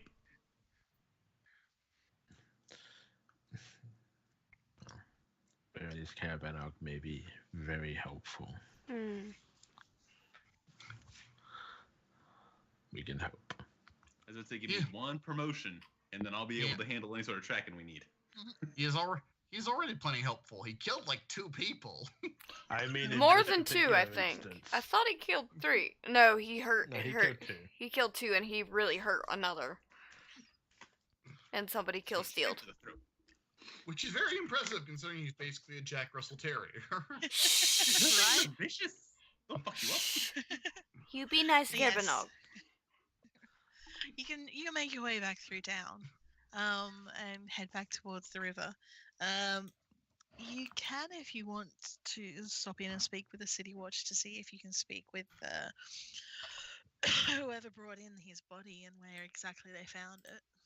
Oh, good point. Sure. Let's Yep. go and do that. That is Good we're gonna plan. do first. First, we're gonna try to isolate exactly where they found his body. See if the city, this city being not particularly large one, not particularly rowdy one, there is a decent city watch, but it's not like a huge army or anything like that. They've basically got one kind of barracks in the middle of town. So it's relatively easy to find your way there, and you'll find the watch captain on duty sitting behind a desk, jotting some things down with a quill on some pieces of parchment.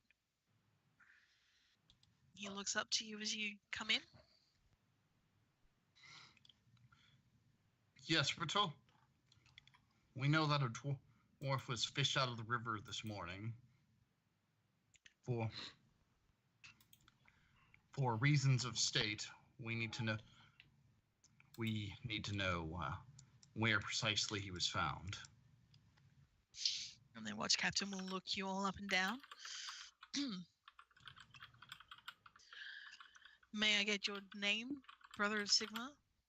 I'm Initiate Aldemar of the Order of the Torch, hailing from Ubersreich. What was your business with the dwarf in Oswald? We have been. What was it? I still have the ring of the Lady of Ubersreich, right? Mhm. I will present that. This is the signet of the authority of the Lady of Ubersreich. Myself and the dwarves were put on an errand of importance, taking us to Altdorf. He'll look at the dwarf- signet and nod. The dwarf has turned. While we were passing through your city, the dwarf has been found dead, and we have discovered evidence that his death was the result of foul play. He frowns slightly. What evidence have you uncovered? He seemed to have drowned. There are witnesses who say he was drunk and stumbling along the waterfront. All these were true, but examining his body, we uncovered signs of rope constriction hidden underneath his beard. Oh. I see. Well, I can send a runner for the constable who drew the body out and took it to the Temple of Moor. We appreciate it, since we believe that this likely has to do with our errand. He nods We- and We wish to pursue this matter further, so that we may understand what may be attempting to inhibit the Lady of Ubersreich's errand. He nods and he hefts himself up from the desk. He's a bit of a portly man. Looks like he's gotten quite accustomed to his life as the watch captain of a relatively quiet city. He wanders over to a door and pokes his head through. And you hear him speaking to someone, calling for a runner to go and to collect Corporal Dietka. Sorry, Dietka. And a young boy, a little younger than Wen, runs out the front door and heads out at a sprint. And then he turns and sort of gestures to a few benches that line the front of the room. Can I get you any tea or some ale?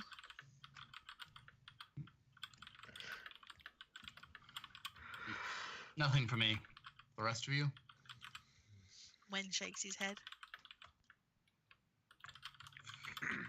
If he's... Don't worry, Auntie. If it is, we'll know, because he will loudly announce his presence ahead of time. Always sneaking, stabbing! Action! Kill. Kill, stab! Everyone is feeling a bit paranoid, because he assures himself that no one in the Empire would surely ally them with themselves with any rat men. That would be wrong, but Aldemar doesn't know that. Yes, well, Evan doesn't know it either, so that's why he assures himself of that. He doesn't suspect anything from this man. And yeah, so while you're sitting down and waiting, the watch captain will sit down again, and he'll take out his quill once more and look between you. What manner of assassin do you believe has attacked your friend?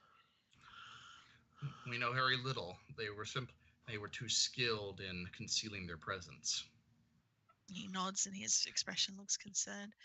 It is a worry. The Imperial... There are rumors that the Imperial Court hosts assassins, but surely if you're on a mission to take some information to Altdorf, they wouldn't send them after you. I would certainly hope not. That's why currently our goal is simply to understand the situation better. Perhaps it's from a foreign power, I couldn't say. Maybe Bretonia has gotten maybe Bretonia has gotten some new and bold ideas. It's the fucking moot. Could even just be someone passing through who isn't entirely fond of dwarves. That is a possibility, Brother Thomas. We simply can't be sure. Since, despite not knowing, that this guy probably, could theoretically be in the pocket of the Skaven, I'm still not going to mention anything we suspect or know about Skaven.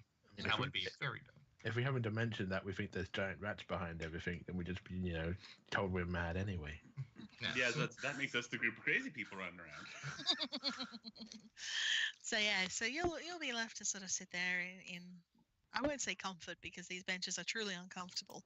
You get the impression that they're there more for people who are arrested than for visitors to the watch house. Indeed. But they are at least somewhere to sit. You can have a drink if you wish while you're waiting. But eventually the young runner comes back with a man probably looking to be in about his 30s or so. So sort of getting to the upper age of a watchman. And he makes his way in and comes to attention. Corporal Dietka, reporting as requested, Watch Captain.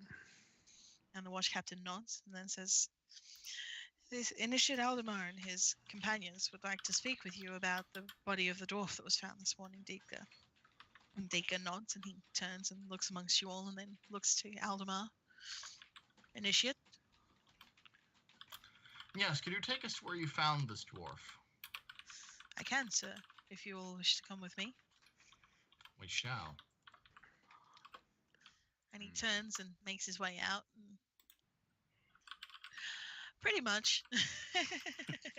Yeah, as I'd say, guards and whatnot usually don't make it to old. But Yeah, so he'll turn and he'll show you out of the watch house and shake his head. It's a poor situation. We don't often get Darby through here. When we do, it's well, they liven the place up sometimes. Indeed. Surely you must get some. There's an inn devoted primarily to their patronage. We do. They pass through, but they don't tend to stay. We don't get them in large numbers, but the inn is more or less the exclusive place where they stay. If you quit letting him be murdered so often. Was there anything unusual about your recovery of this dwarf? He thinks and then shakes his head. No, this morning we had a report brought to us by Goodwife Gretchen. She was on her way to market and she said she saw a shape in the river. She thought it was a child at first. It was face down and small, so she hurried to the watch house to let us know. I see. And the investigation was conducted fully, thoroughly, and properly. Nothing unusual about it or procedures that were skipped over due to the obviousness of the cause. He looks at you and raises an eyebrow, and then we did everything proper and by the book, sir, as we taught. Okay, is he hiding anything? I don't know. You gotta roll. Yes, because asking somebody who's professional security or guard, hey, did you do your job right? They're going to say, no, we were fucking around. No, there is no goddamn way he was going to say yes. But the thing is, now he's made a statement we can detect a lie on. Mm-hmm. And my theory is he's going to be a lot easier to beat than the watch captain, if there's some kind of cover-up going on. Tuck and roll. Yep. So Talgan, you can tell, and Owen, you can tell quite clearly that he's lying through his teeth. Pretty much what Aldemar said, that because it was so obvious what had happened, is what they went with. They went down to the river. They saw a body there. It was a dwarf. Witnesses said that he was drunk and singing in the middle of the night. So they've just gone 2 + 2. He fell in the river and drowned.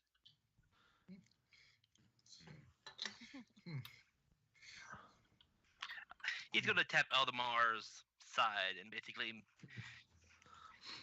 let him know that something's up without saying anything. Are you a man of Sigmar, Corporal Dietke? Of course I am. As we all are, as all good citizens are. And you understand that Sigmar is watching you at all times, judging your every action for the benefit of the Empire. Yes. And you understand that the punishments one suffers for betraying the edicts of Sigmar is far, far worse than anything one could ever suffer in the mortal sphere. Which is not to say you won't also suffer in the mortal sphere. That is indeed true, sir. And then he looks over to Lorelei.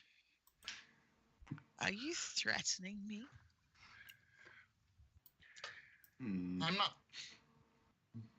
I'm just going to give him just a nice flat look. I have no means to threaten you. I am simply inquiring as to your theological astuteness. I did not believe you were threatening me, brother, but your companion is surly and it is unseemly for a woman.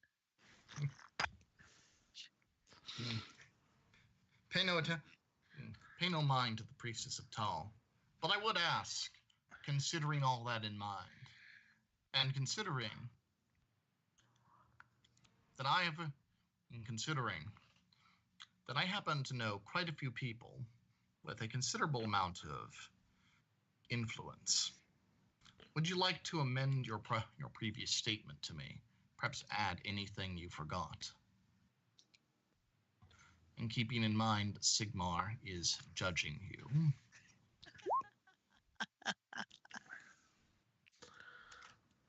Oh boy. So he looks at you And he casts a look back at Lorelei, and then he looks back at you again, and he kind of shrugs a shoulder, and he's looking a little bit sullen now. It was a dwarf. It was a drunk dwarf that fell in the river. We have witnesses who said he could barely stand upright as he was walking through the docks. Of course. Just tell me honestly.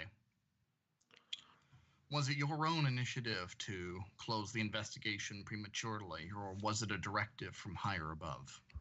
Captain said that there's nothing to look into. Dwarf got drunk, dwarf drowned. The captain said this, and you'd swear to that. Aye.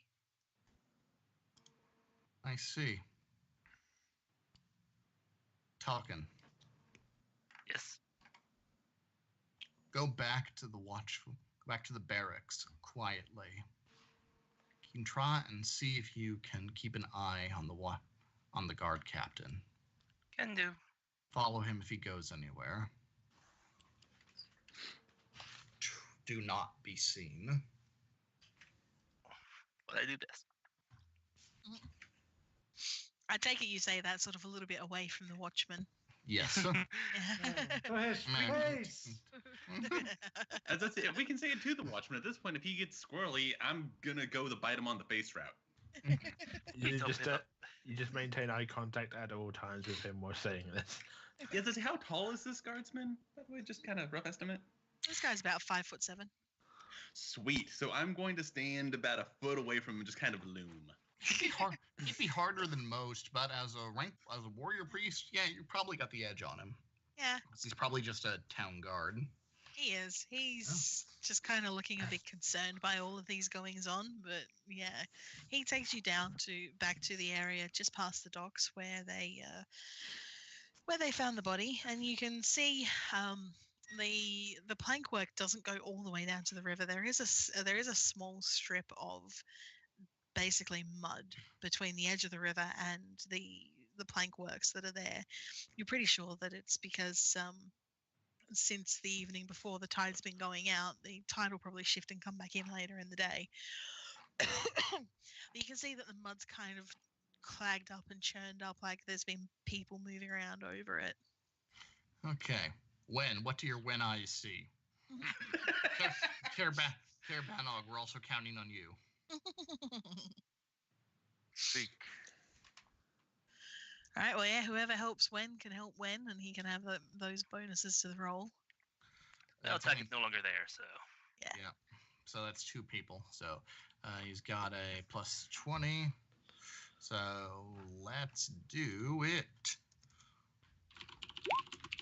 Go Wen. Yay, He Wen! passed. Best success, but he passed. Ooh. Dog. Oh! Dog sees That's everything. pretty well.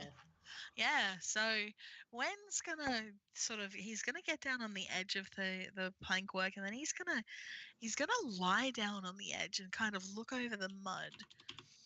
And he starts pointing out I see boots, boot prints, human sized, and there was someone stood here for a while holding something.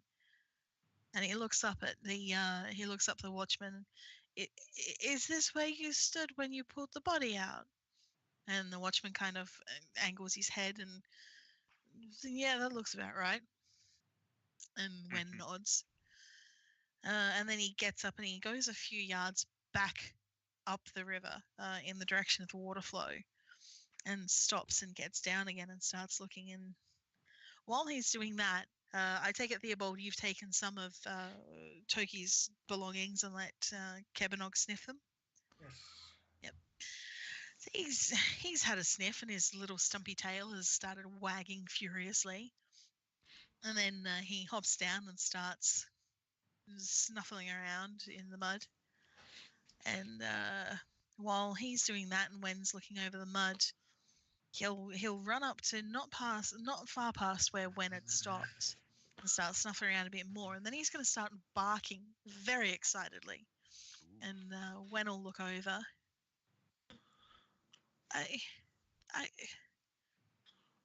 I see something here. What do you see? Let's go look. It looks like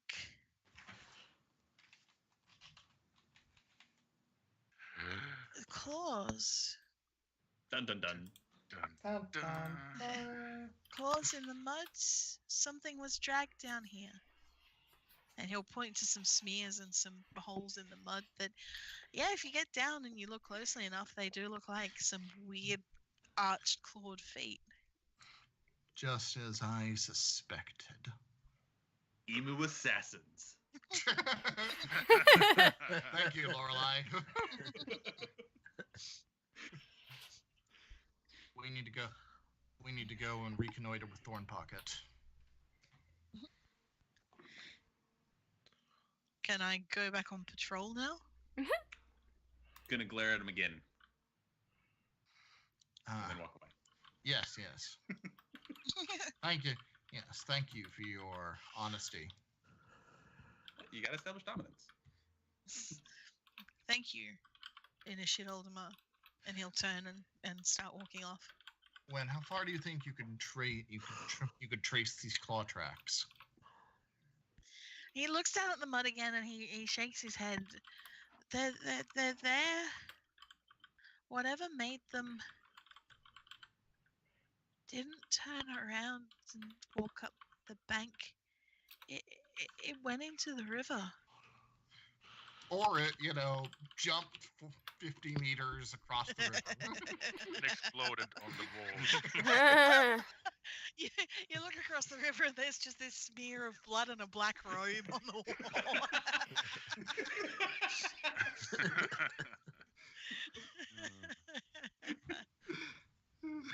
Another great thing that Vermintide has taught us that gutter runners explode when they jump. When they hit vertically. walls. Yeah. I still remember the old days of Vermintide 1 where you'd lose a gutter runner and then you'd look up and it would be walking across the sky. It's like, where the fuck are you going, motherfucker? But You're yeah, gonna look up right now. See, is there a small black speck just moving toward the horizon? Okay, yes. As I suspected.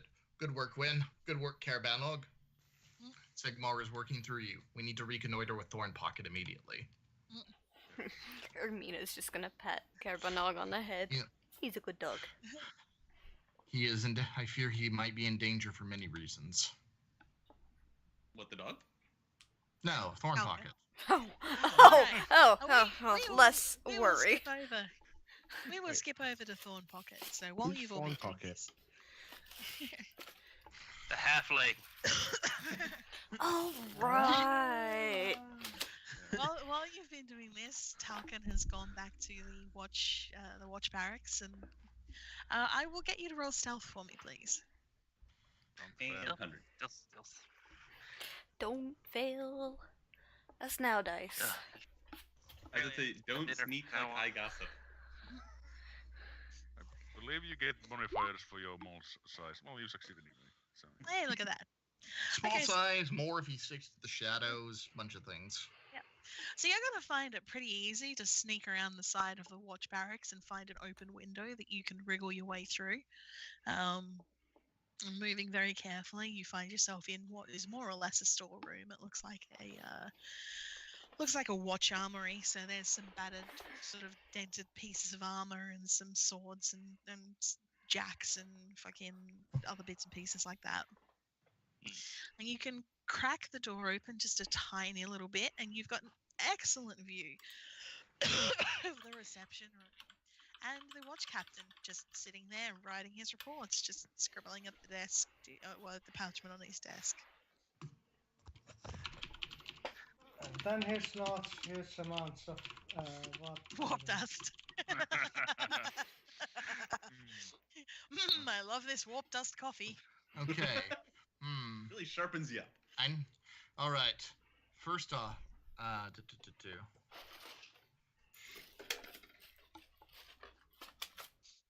And he gets up from the desk at one point and heads down into a different room just off the main room. You can hear from the sound of movement and other noises that it sounds like he's boiling a kettle, making some tea. Comes back Tea. with a steaming cup of tea and sits down and continues writing his reports. Yes, suspicious tea. Taka will take a look around the other room while waiting at the moment. Okay, so yeah, it's nothing really impressive. As I said, it's just like a little armory with some basic weapons and some basic armor that is all Steal us nicely backups. emblazoned with the colors of the city. It is quite clearly City Watch armor. Don't steal us better armor. Quite clearly, she has to mention that so he's not like, ooh, shiny. Well, It is easily identifiable. All right. Are there any So is keys? There are keys. There are a couple of sets of keys, heavy keys that look like they belong to jail cells. I need that later, knowing her. Okay. Well, you can lift a set of jail keys and put them in your pocket. Yes. I'm not Now even going to people make you test suspiciously. that. Back to watching. All right. Most incredibly boring watch captain. Yeah, this watch captain is a very boring man. Every so often, a watchman will come in, and they'll give him a report, or basically the report sum up to there's nothing happening in town. It's a quiet day, and he will nod and he'll jot that down in his notes, and then he'll tell them what patrols they should go out and patrol, what routes they should go out on.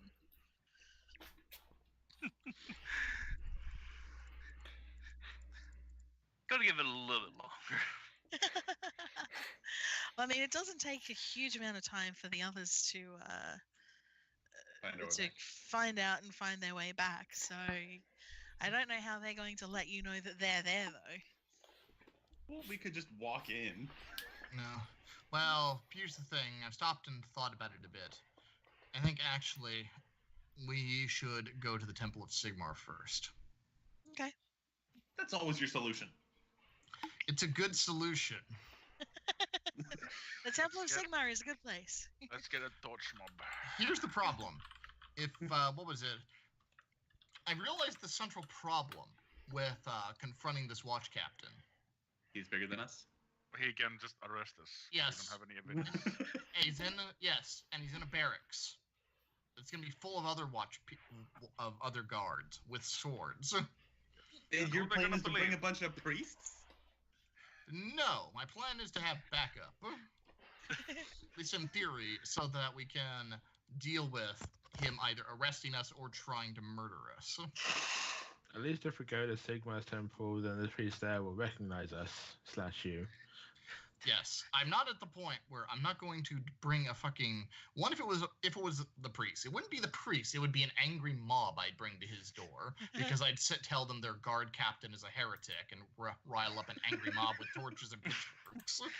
That's how priests of Sigmar do.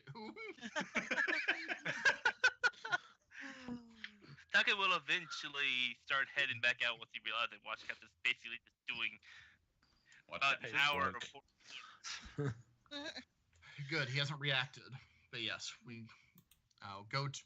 come with us. We should stick together from now on. Going back to the Temple of Sigmar, I'm going to go and see the father I spoke with previously. All right, no problem. So you go back to the Temple of Sigmar, and you'll once again find Father Himmler. Lovely. Oh God, Such not an him. unfortunate name. I know. Father Himmler. Initiate Aldemar, how may I help you? It is good to see you again. I have come across new and troubling events. Oh, do tell. You might recall my dwarven compatriot, Master Toki Longtread. I do. Right. He was a jolly fellow. Yes, he was. He has wound up dead, Oh, and the events surrounding his death are concerning. what misadventure has befallen him? He was out the previous evening, drunk and strolling along the docks, and then he turns up dead in the river. Very convenient, I'm sure you can see. Sure you can Indeed. imagine. We No, even it's not unheard of for drunkards to fall in the river. It's a common problem here. Precisely.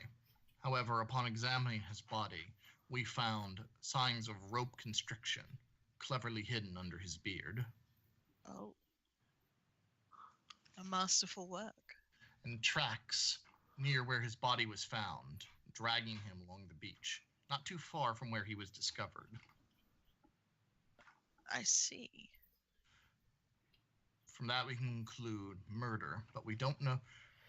But I cannot yet be certain as to the cause. However, I say, it took only minimal investigation on my part to uncover this evidence. No, Evidence conveniently seems- only on his part. I know, right? Evident, and my compatriots. Evidence the town watch failed to find, and after investigation with the corporal who uncovered the body, the investigation was wrapped without any investigation at all into even these basic facts by order of the city watch captain, who gave off a very unusual vibe when I when I told him I was inquiring after the dwarf. Watch Captain Tannerberger, is this? Correct. What sort of vibe are you speaking of, my friend? I can't be certain. I got the impression, though, he was concerned and a bit distressed. I'm uncertain if he was simply lazy or incompetent, and thus was concerned that his laziness in regard to the death of the dwarf may be found out, or if there are more dire and sinister matters afoot. He asked a lot of questions about us and not the dwarf. Correct. Tannerberger is known for, well, I say known. What's the word I need? Shit, Rumored? what's the word? No. Yes. Notorious. There we go. Sorry, he doesn't say it like that. That's my brain going. That's what I want to. Notorious. Captain Tannerberger is notorious for not liking anything that will draw him too far away from his desk. He Secretly was promoted to his position by some rather generous donations on his behalf from his family, more so than actually working through the ranks. So, under the circumstances, though, you understand why. He is the only true lead we possess, and I consider it very important to ascertain. If it was merely incompetence and laziness that led to the bungling of this investigation, one might even say the cover-up, or if there were other factors at play. Of course. What are you proposing, my friend? The only thing I can think of is to go and confront him. However, considering his position, if there are, regardless of what is going on, I cannot remove the possibility that he will either endeavor to arrest us or potentially have us killed. And hence why I considered it important to come to you beforehand with what I know, in the event that he should attempt either of these things.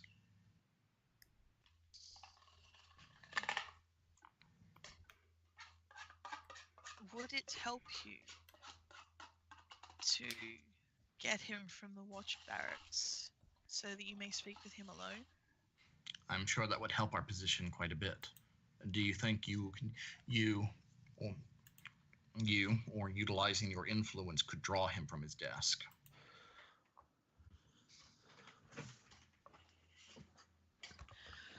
I believe I could. It is not unknown for certain petty criminals to report or to confess their sins to Sigmar. I would be. Has been a privilege of mine to work in the past with the Watch to help bring them to arrest those.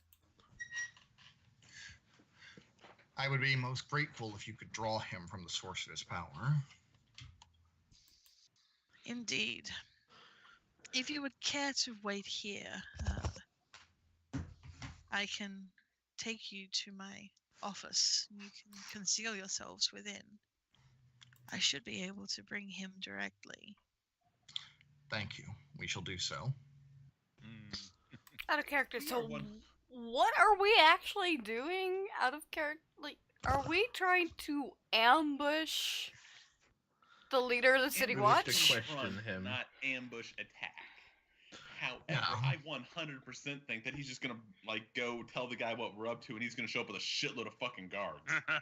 Well, yes, I'm personally paranoid that now the Sigmar priest is the bad guy. I'm slightly paranoid, but I consider this unlikely. I have several reasons for this. A big one being that Father Himmler, as his name suggests, was never planned to exist. He was entirely brought about by me deciding to go there of my own volition in a prior session. Oh, because they're not gonna search the fucking halfling if we get arrested. Man, That is 100% the truth. His name came from a generator, and I didn't twig on it until I'd already introduced him into the game, so... Himmlerson. His name's Himmlerson. It's fine. Don't worry about it. can you really take into account that one has not adjusted some things? It is possible. However, considering how forthright he was with the witch investigation, and the fact that he hasn't actually done anything that we're aware of, I mean, here's the thing. If he was in the pay of the Skaven, and the Skaven wanted us dead, I feel like he could have done quite a bit to help get us killed. Ow. Well, Because let's see I would how have this done- plays out. Because Okay. Aldemar would have done almost anything he said, no matter how suspicious it was.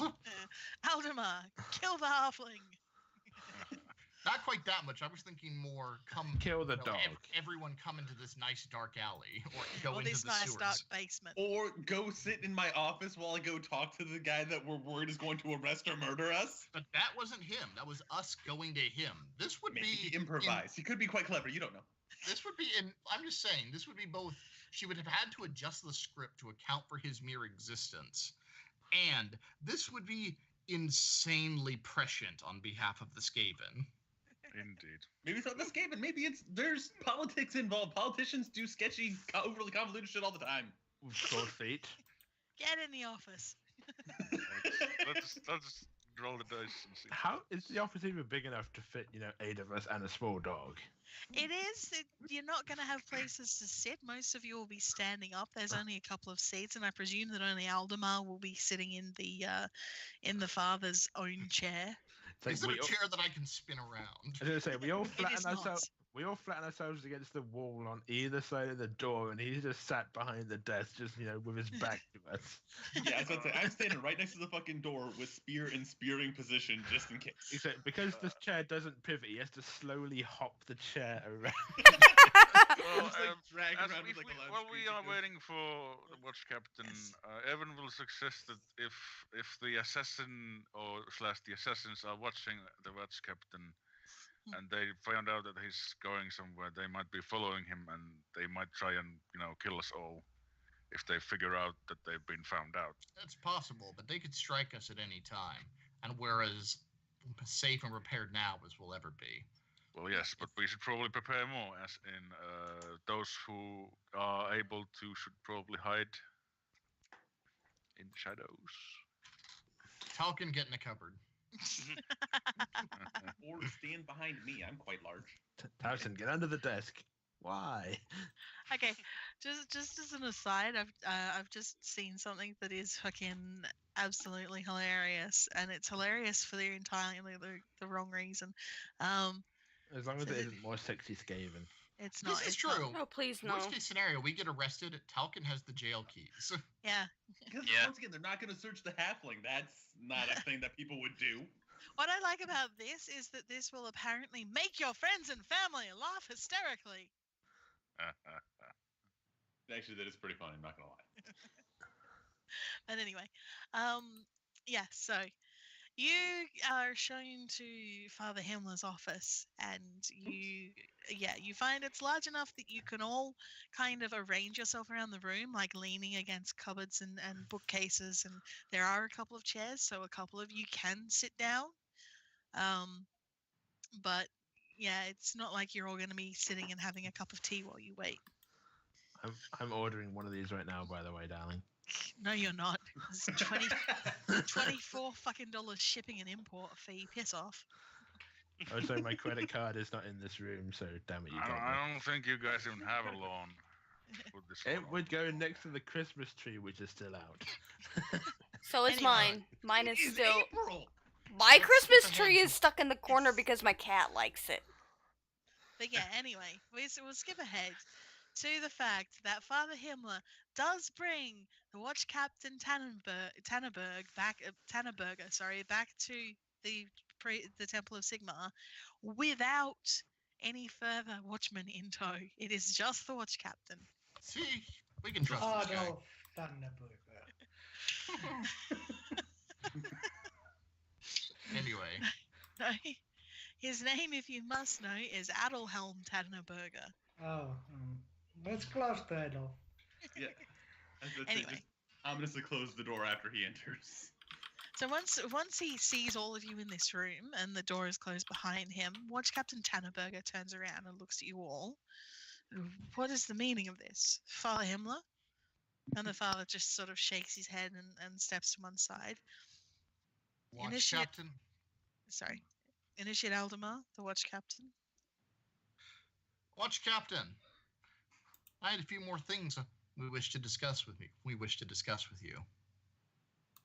And he kind of blusters a bit and crosses his arms as best he can. What is the meaning of this? Why have you called me out here? Could you not simply come to the barracks? We could have, but I felt that this would be more appropriate for the situation. A place where you know that Sigmar is watching you. Sigmar watches us all wherever we are. Very theologically astute. Would you have a seat? He moves and he takes a seat. He doesn't look very happy to be standing. Yeah. What is the meaning of all of this?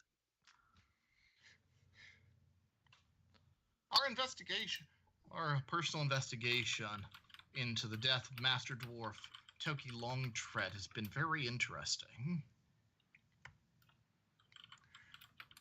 Your guards apparently closed the case very swiftly. A case of a dead, drunken, drowned dwarf. Very simple, very straightforward. That's correct, right? Of course it is. There are witnesses who said he was drunk and stumbling, singing at the top of his lungs at an unsociable hour, wandering down by the river. Men drown in that river on a daily basis. It's a hazard.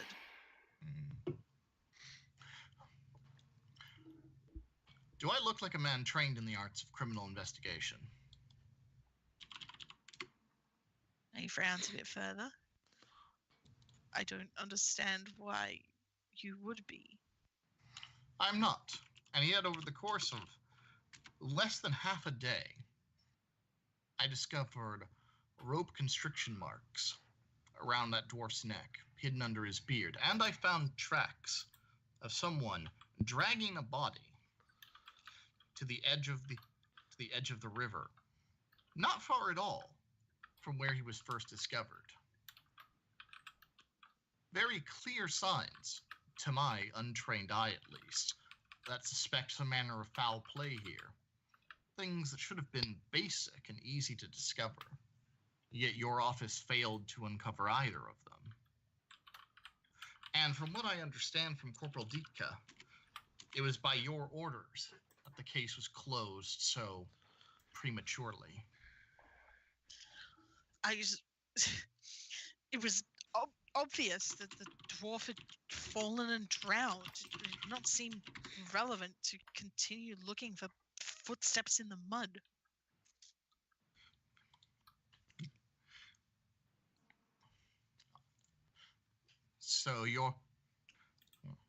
So your defense is that you are incompetent and unfit for your job. I never said such a thing.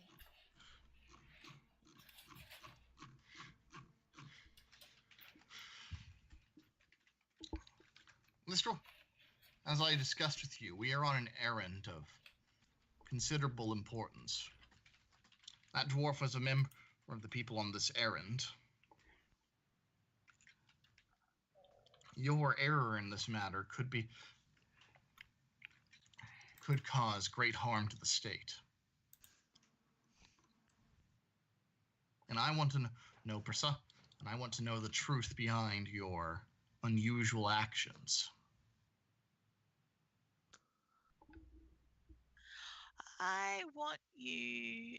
If you have intimidate, to roll intimidate. If you don't have intimidate, I will get you to roll willpower for me, please. I don't think I have intimidate, do I? No, I don't. I can't intimidate for crap. I was gonna say, you have it, just no points in it, probably. Nope. Yes, no, I have no points in it. My willpower is considerably better.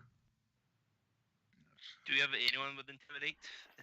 Can I get any bonuses to my willpower?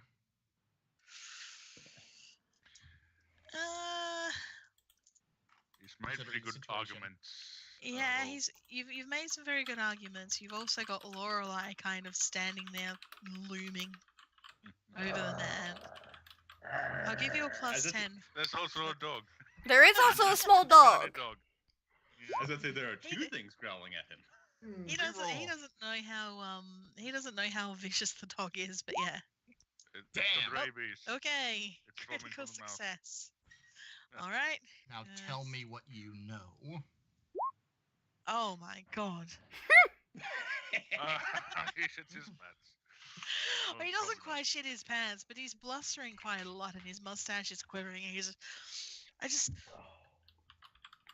Nobody knew who this dwarf was. It was just a dwarf that came into town, got drunk, and got kicked out of the tavern, and drowned in the river. It's not the first time it's happened, and it's not the last bloody time it'll happen. If I investigated every single person who drowned in the river with a fine-tooth comb, I'd be doing nothing but looking up soggy corpses.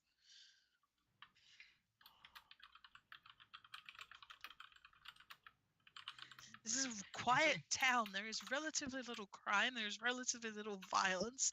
Most of the deaths we have are drownings. You would think Most if it was of a quiet them? town with very little crime and very little violence, you wouldn't have to spend all your time investigating crimes and violence. This man is suggesting we should investigate every drowning that occurs. How many drownings do you have? And then Himmler will sort of lean in. To be fair, Yeah, but Master Wizard, this this is not is- the. this is a common occurrence. People get drunk and drown on a very regular basis. They're People get Caught drunk short and by- drown with rope marks around their neck. Got it. What kind of town is this again? well, to be Do you- fair, the rope mark was hidden under his beard. Do you live well, Watch Captain? You have a family to take care of. Yes. Yes, sir. Does your salary as a watch captain cover all your needs? It does. My wife and my children do not want for anything. We have good food and a good house. We have enough to tithe to the temple. And Himmler will nod to that, and he will say, the watch captain does tithe his fair share. He has no problems doing so. Very good. All right, Very so bribery's not pious. going to work. That's not what I'm thinking of. No. No, Yeah. the Skaven might be paying him some extra money. Precisely. Yeah, Skaven have shitloads of money they don't care about. Yeah. How do Skavens have shitload of money? Stealing dead it for people. people they kill. Yeah, Yeah, they steal fair. it from people. They sell evil shit Hey. to people. Yes, That's one thing. and they have literally like dug out half the goddamn planet, leaving them with tons and tons of precious metals they don't care about. They don't care about gold or silver or anything like Or that. gemstones. They care Yeah. about one thing only. Whopstone. Yeah. Exactly. Okay. So they have a very easy time giving, gold, silver, and gemstones to people that value them. I will admit I was woefully ignorant of the economy of an underground group of rat folk. Well, to be Yes. fair, most of us are too. Yes, no, the Skaven don't value things conventionally. The only material they value, the basis for their entire economy, is warpstone. Neat. But yeah, to be fair, most of you don't know this in character. This is stuff we No. all know out of character. No. No, we all can- now know. Aldemore, though, is simply assuming that, indeed, that if Craft. the Skaven, presumably, or someone else were, trying to get him on side to get him to cover this up, they would have bribed him, most likely, and or threatened him. So he's going with both possibilities. It is still a possibility that he's just taking a bribe. Did anyone else external come to you and suggest that it would be best if this investigation wasn't pursued? Someone with authority, or perhaps not. Perhaps someone paid you or told you it would be better for your family. He frowns and shakes his head. No, I just thought it was a normal drowning. I didn't think to look any further. I didn't know who this dwarf was. Intuition time. The thing, just for good measure, I'd like to walk up behind where he's sitting and just put both of my hands lightly on his shoulders, just to make He'll- him consider his position and He'll his jump answer. when you do that. Aldemar with his traditional fucking intuition.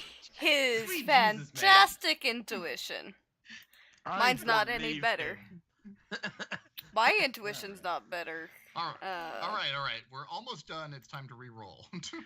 There we go. Falcon is the only person who can roll intuition checks on the first try. No, Hey, I got it on the first I try. got it too. Oh yeah. Wow, What are, Lorelei. what are you doing? Holy fuck! We both believe him implicitly. Oh god. Okay. So Talcon and Amina, like everyone else is kind of, well, Lorelei and Thomas just believe him straight out. They're like, look at him, he's so pathetic. He's telling the truth. The rest of you are kind of like not sure if he's telling the truth or not. But Talcon and Amina, you're looking at him, you're hearing the tone of his voice. He's offended by the idea that someone would come and tell him not to do his job. He is legitimately telling the truth. People drown in this town all the time. If he was going to investigate every single drowning, they would be up to their dicks in soggy bodies. He just, because he didn't know who you were. He didn't even know that you were the people responsible for the witch burning, because that was overseen by the witch hunter. And it was literally last night. Yeah, and the witch hunter basically took all responsibility for it. As far as he knows, a dwarf came into town, got drunk, fell in the river, drowned, and he was just like, I don't have the time or energy to deal with a dead drunk dwarf. Well, either way. Oh, all right. Well, that's kind of a dead end then. Indeed, unfortunate, but my curiosity is satisfied. Is this sufficient? May I go back to my desk now?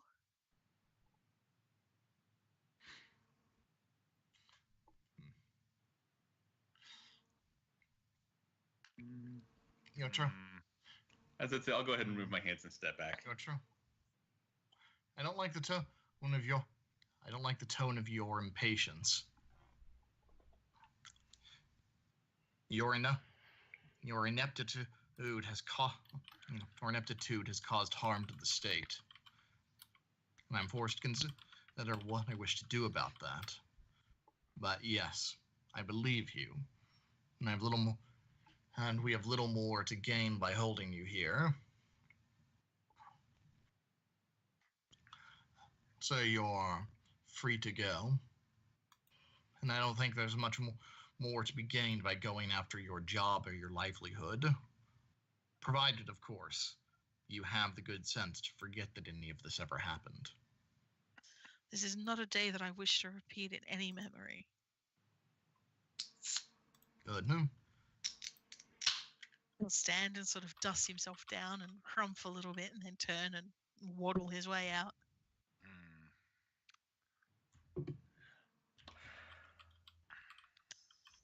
That's not And pointless. Himmler will sort of rub his chin and shake his head. He is incompetent, but I do not believe he is compromised by your enemies. Indeed. In a way, I suppose that is fortunate. Though, in a way, it is regretful that it means we have no more leads. We merely must continue with our errand. Thank you very much for your assistance, Father Himmler. You're welcome, Initiate Aldemar, and the rest of you. I cannot thank you enough for the work that you did last night in helping to take that witch down. I am only sorry that it has then since cost you the life of your friend. All is as Sigmar wills. Indeed it is. And Grugny will warm your friend's body, warm your friend's soul to his side. Let us return to our inn. We need some rest before we catch a boat tomorrow. Well, Be it's well. either that or we're going out hunting out killer emus. I mean, we could ask around if anybody's seen or heard anything suspicious, but that might be a bit too generic. Yeah, I have a feeling we're kind of at a dead end on that one. The odds of finding anything useful from asking random people if they saw a gutter runner are both incredibly unlikely and likely to give us put grounds for us to be arrested. And let's try not to get thrown in jail. For spreading panic. Indeed. Yeah, so you leave the Temple of Sigmar and you make your way back to the Lady and Fish pub, and Bruno's there, and he's just standing behind the bar, sort of taking inventory of the casks that he's got on hand, and he looks at you all as you come in. Did you find your friend Darby? We did. In a manner of speaking. And he looks amongst you all, and then, oh. Yeah. My apologies then, friends. It is sad to hear that mishap has occurred to him. It is. But sorrow does no credit to Sigmar. We have still much to do. Indeed. Do you wish to stay here again for the evening? We shall. We must set off early on the morrow. I've got stew cooking if you wish for an evening meal. That would be appreciated. We've had quite a long day. Yeah, he'll set about getting you all drinks of ale and some water for whoever wants it. Well, everyone, we ran all around town all day. We accomplished absolutely nothing. But I don't actually have an end to that sentence. We have stew. We have stew. This is We correct. have stew and only one person died. Yeah. That's a win. Sadly, the person that died wasn't win, but... Hey! Wen has been super fucking helpful, thank you very much. I am Yes. 100% going to use win at bait at some point through this journey. Now, I think we did accomplish something. Discovered we were being followed. Yes. By emus. And that we are in mortal danger at all times, and we should never be alone. And Token has some shiny keys. He's just gonna. Is Talcon actually gonna pull them out of his pocket and go, look, keys? He's gonna be jingling them. It's like, is the halfling noisier than he was previously? I don't know. Talcon, jump. Yep, he's louder than normal. Like, just shake the So halfling is that the keys or is that the small chest of gold? Both. I'm sorry, the small chest of clearly not coins. Clearly not coins. Because he obviously doesn't have a chest of gold. Right, I nearly choked to death there, but I'm fine. I'll be fine. Alright, so you'll settle down for the evening, and as I said, Bruno will serve you dinner, he'll serve you your drinks. And apparently Talcon will be attacked by something. The keys in his pocket. No, I actually hit the wall with my hand. He sat on his keys. He sat on his keys. Why are you punching the wall, Zeb? He sat on his keys. left side of my desk is right against the wall. Why are you smacking the wall with your left hand? I tried to stretch and I went in the wrong direction. Oh, yeah, no, I sit with my back to a wall, and there's been more than one occasion where I've kind of leaned back too far and just smacked my head into the wall. Yeah, it's fair. But yes. And so yeah, the evening draws to a quiet, if somewhat somber, close. The boat crew do not appear to be coming to join you again this evening. They are Hopefully probably they still didn't just loading set up up. the boat and getting ready to go. But yeah, the next morning, Bruno comes to wake you all up before dawn. He knows when you have to leave, so you'll be woken by a rather heavy-handed knocking on each of your doors. And he will have made some gruel for you. It's not particularly tasty, but it's warm and it's filling, and it'll sort of get you going in the morning. Yay, Better than gruel. nothing. Indeed. Free food's free food. Well, I mean, included food is included food. Yes. So yeah, you eat up your stodgy muck for breakfast, and make your way back down to the docks, to the mooring slip where you will see the prancing wisp, and she is a rather neat-looking boat, well kept, riding decently in the water. It's very apparent that it's got a full rather heavy load aboard. It's a single level, or sorry, it's a two-level barge. There's above decks and there's below decks, and then there's a decently sized cabin on the above decks, and the first mate of the boat will be waiting for you down on the mooring slip. He's a solid man, an older-looking man with sort of reddish hair and beard, wearing laced clothing and carrying what looks like a quarterstaff over one shoulder. And he nods to you all. Hi, I'm first mate Raymond. Everybody loves Raymond. Indeed. Pleasure to meet you. I'm Initiate Aldemar. This is Layman Thornpocket, and these are my compatriots. Hi. I like how we never get an introduction. I know.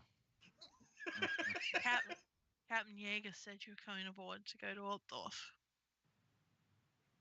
That is accurate.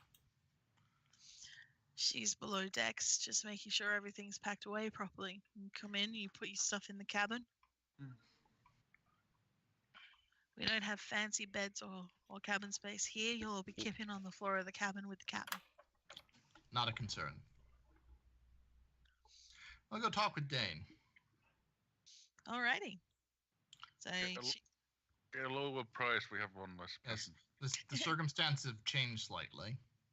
and she'll look up from where she's counting some barrels down in the below decks. It's kind of dimly lit and a little bit musty smelling down there. Our extra passenger won't be joining us. It will be 8 and a small dog.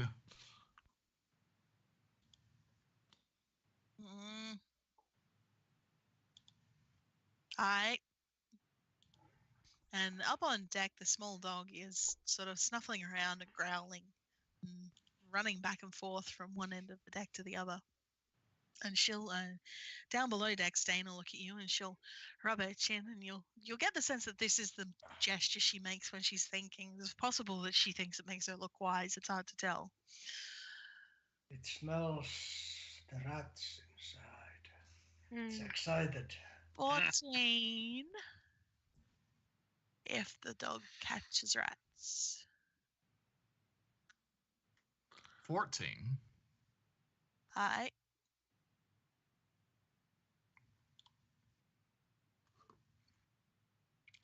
For a mere 8 people, plus a helpful dog, surely 13 would be more appropriate. Have you got haggling or bargaining or anything along those lines? I don't remember. I do have haggling. I have All right. haggling. I also have haggling because we're a greedy group. Roll it then, Aldemar. Okay, I'm at 45. Who can assist me? Me. Ermina.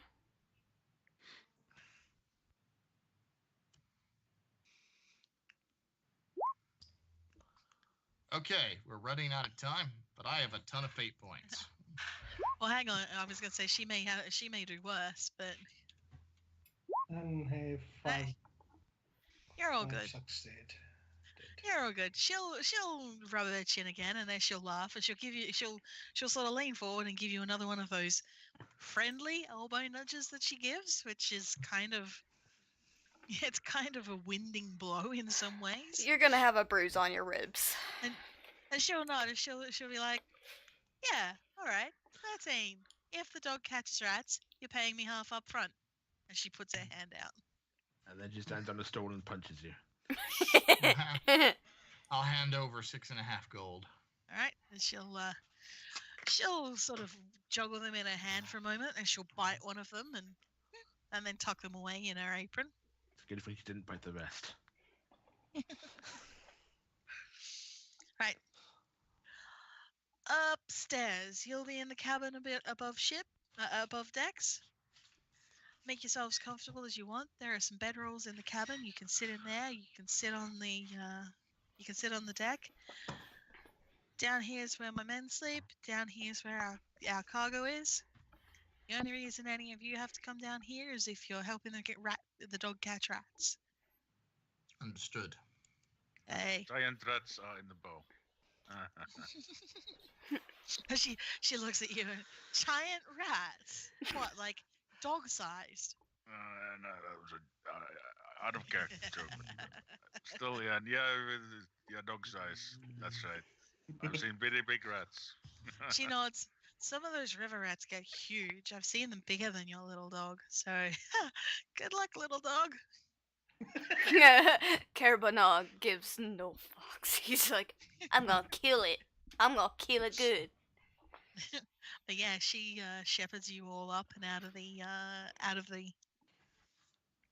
underdecks of the ship, and yeah, she'll sort of let you get on with settling yourselves down wherever you want to. I love how we're still in the bar. Yeah. Well, that's because it's not exactly easy to find boats Yeah, without it being an obvious combat map. Yeah. Yeah, it's like, oh, hey, and here's just a top-down view of this boat that's clearly set up for you're going to fight something. Yeah. So yeah, as you get yourself settled in, the crew will be moving around, moving crates and boxes, and getting into their positions on the ship. And they'll kind of introduce themselves as they go past, so you'll see their names there, so you can get to know them. Yay.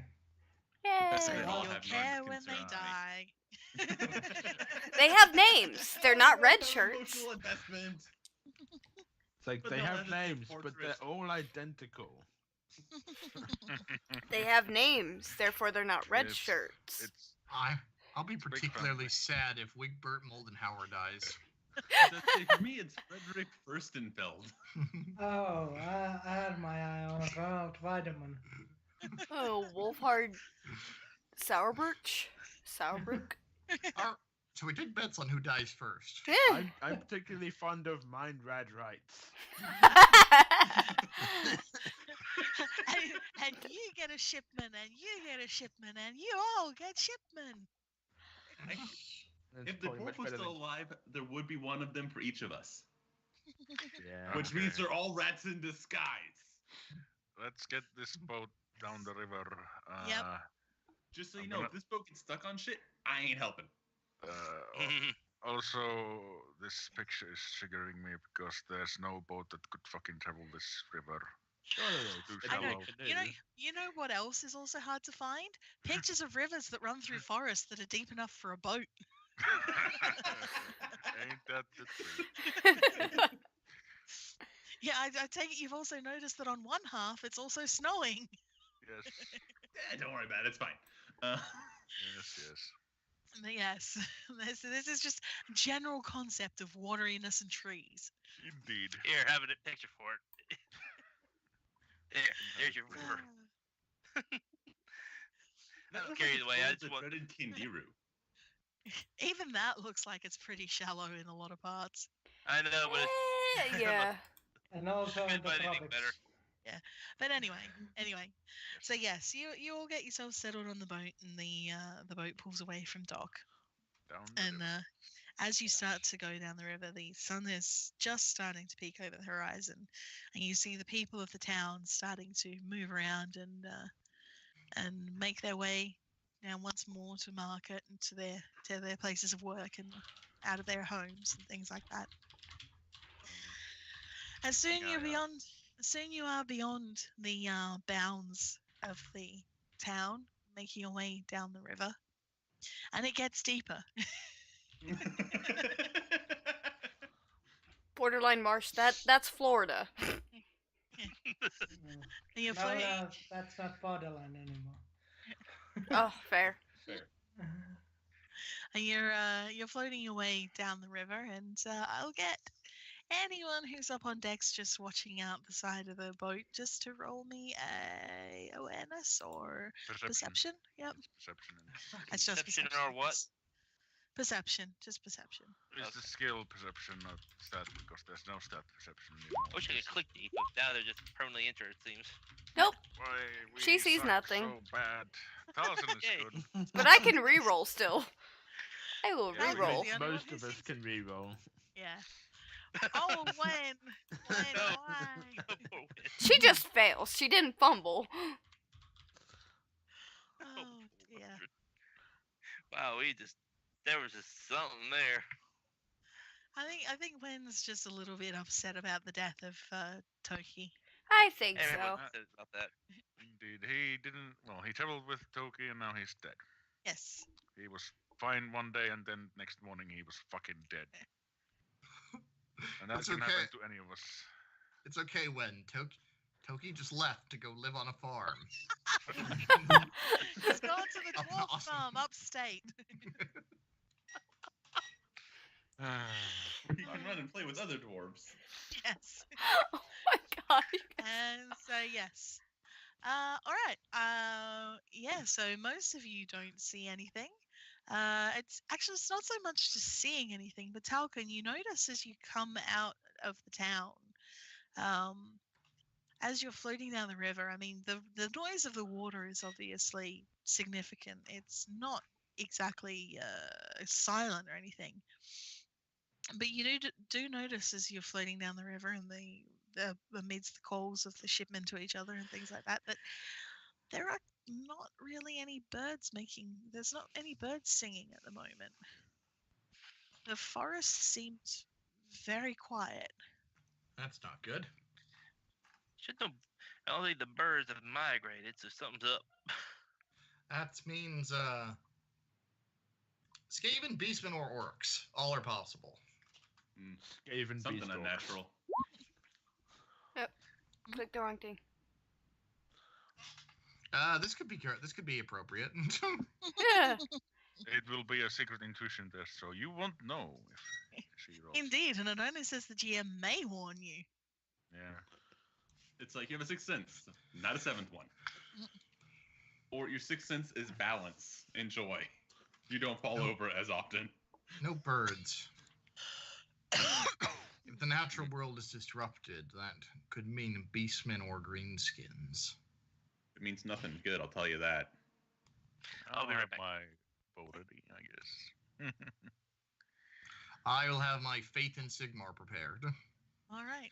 There's I will only have one. my bow prepared. Faith is good, arrows are better.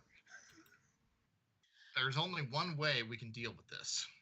The strategy I recommend is stall for like another session or two until I can get enough XP to throw meteors at people. I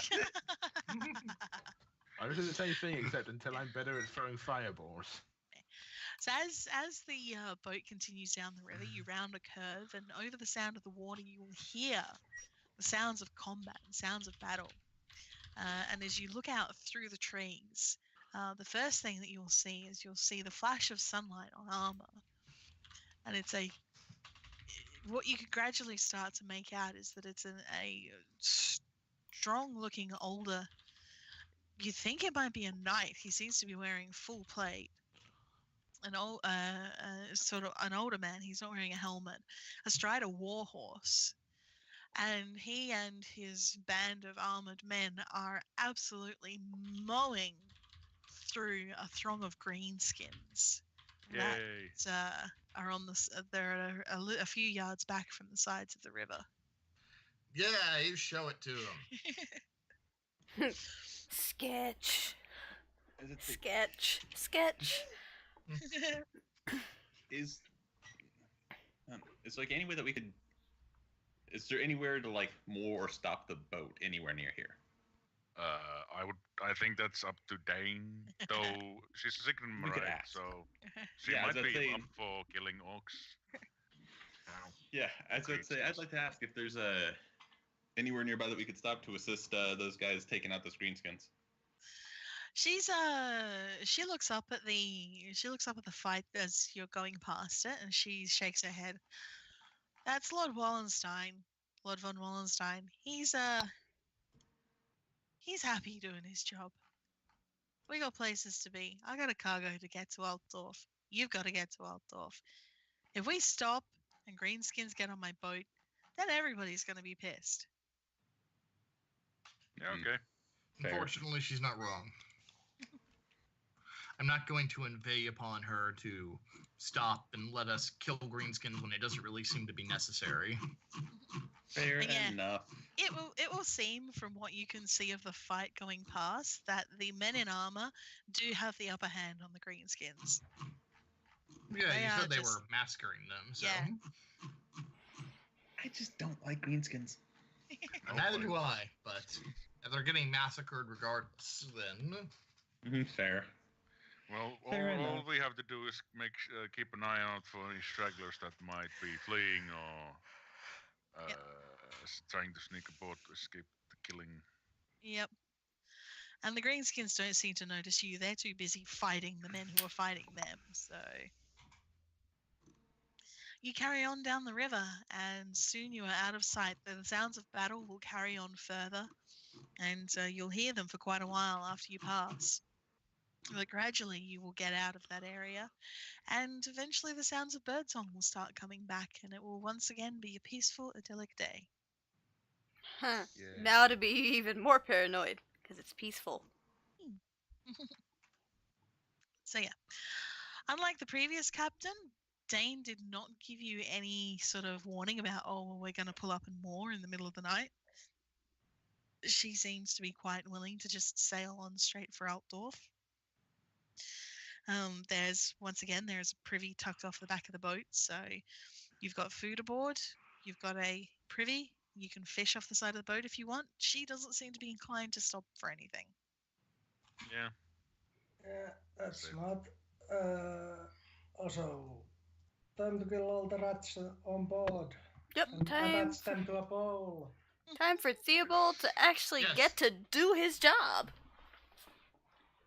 And Small Dog Carabanog to win everybody's I've got love. I've got some time to do my job. Pray. I thought you were about to say, look at myself in a mirror. Well, aren't those kind of one and the same to him? Ratcatcher uses melee basic to hunt I- rats. I will humbly take your slings and arrows as I continue to assist our party. If Theobald wants assistance, Irvin can assist him hunting rats. I can Melee help. basic. Ermina I can imagine help. there's quite a few of us with melee basic.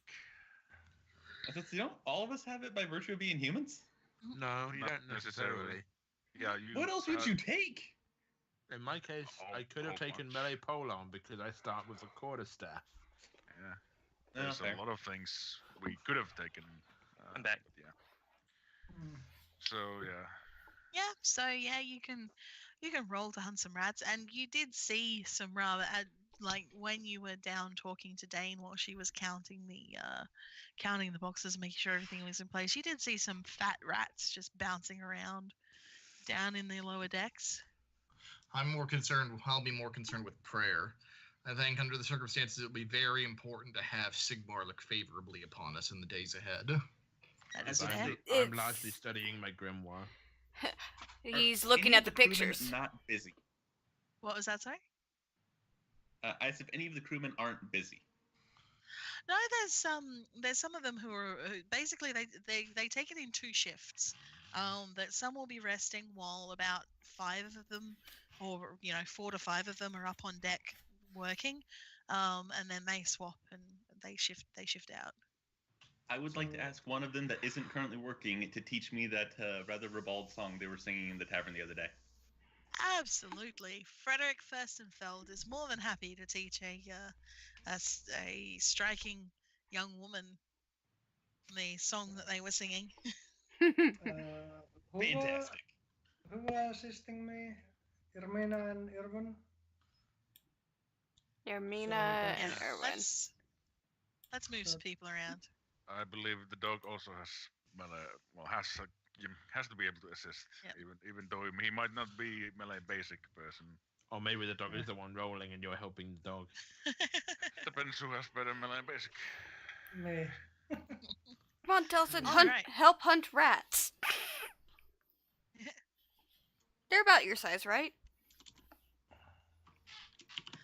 All right, nice. So you get down in the below decks and you start hunting rats, and Kabanog is very happy to be running around, barking and chasing the rats out, scrabbling at the boxes.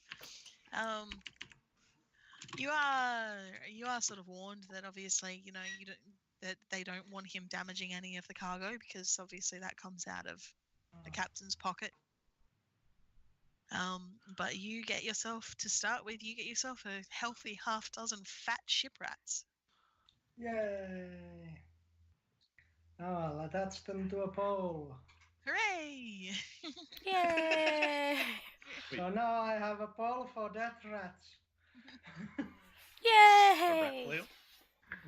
Which I'll need to get to rank 2. Yeah, that is the thing. Traffic Wait, really? Yes. A pole with dead rats on it? Yes, that is That a is thing that amazing. Ratcatch needs. Yeah. Yeah. Ah! You can even see it in the picture on his back. There's a dead rat tied to a pole. Roll for dead rats. That is 100% a thing. Dead rat on a stick. Yes. Now, would a rat flail count? What type of weapon is a rat flail? I don't know. Is it basic? It's a rat of 9 tails. Yeah. Go Okay, to let's have a bed, vote. Everyone who thinks I Altor. should go in there and hit him, say aye. I. I. Un momento, por favor. Oh, she's Yes. actually gonna do it. Spousal abuse is amusing. Well, it is funny because it is Altor, put that and down. he handles it.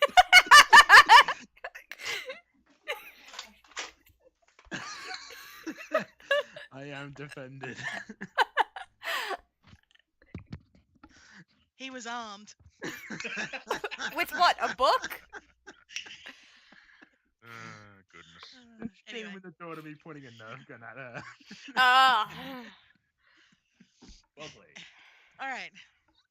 Lorelei, roll fellowship to see how well you learn the song. Well, actually, I have pitch perfect. I should be able to learn it just by virtue of I can do that. Oh, okay, fair enough. If that's a thing, then that's a thing. Hold on, let me make sure, but I will help check. How's your acapella? That's perfect pitch, not pitch perfect. Pitch perfect's a movie with what's her nuts in it. Yes. What's that? Perfect That pitch. won't run out. Let's see.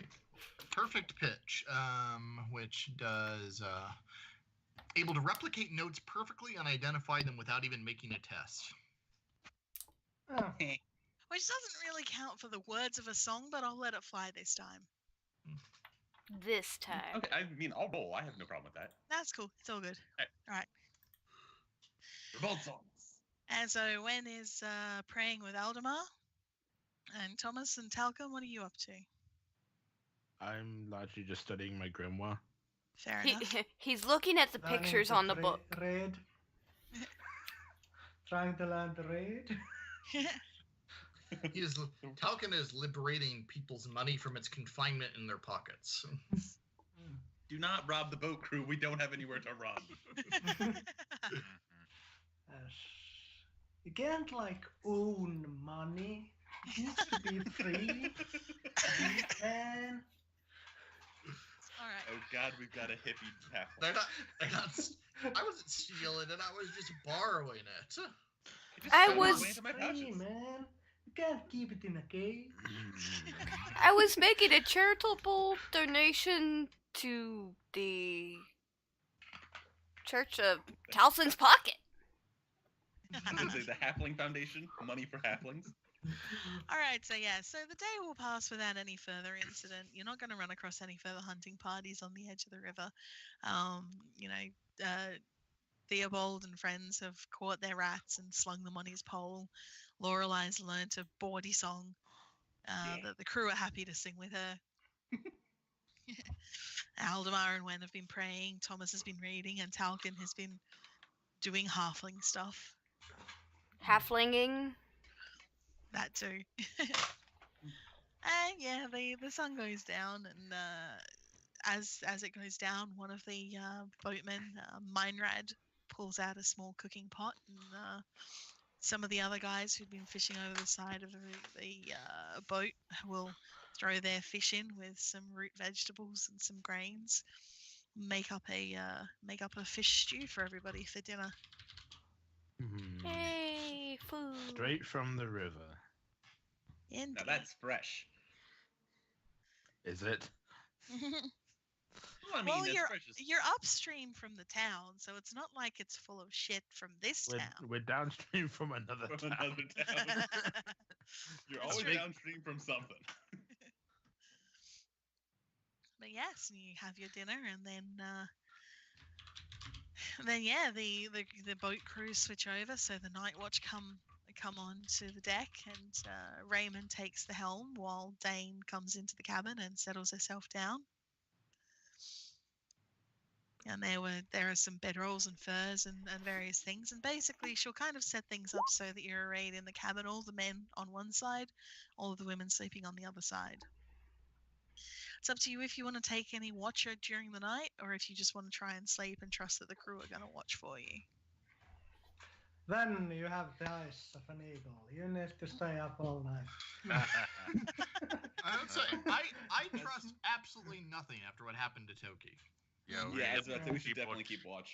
Yeah, with multiple people keeping watch at the same time. Yeah. As I'd say, at least one person that can spot shit with one person that can hit shit. Yes. And remember, what was it?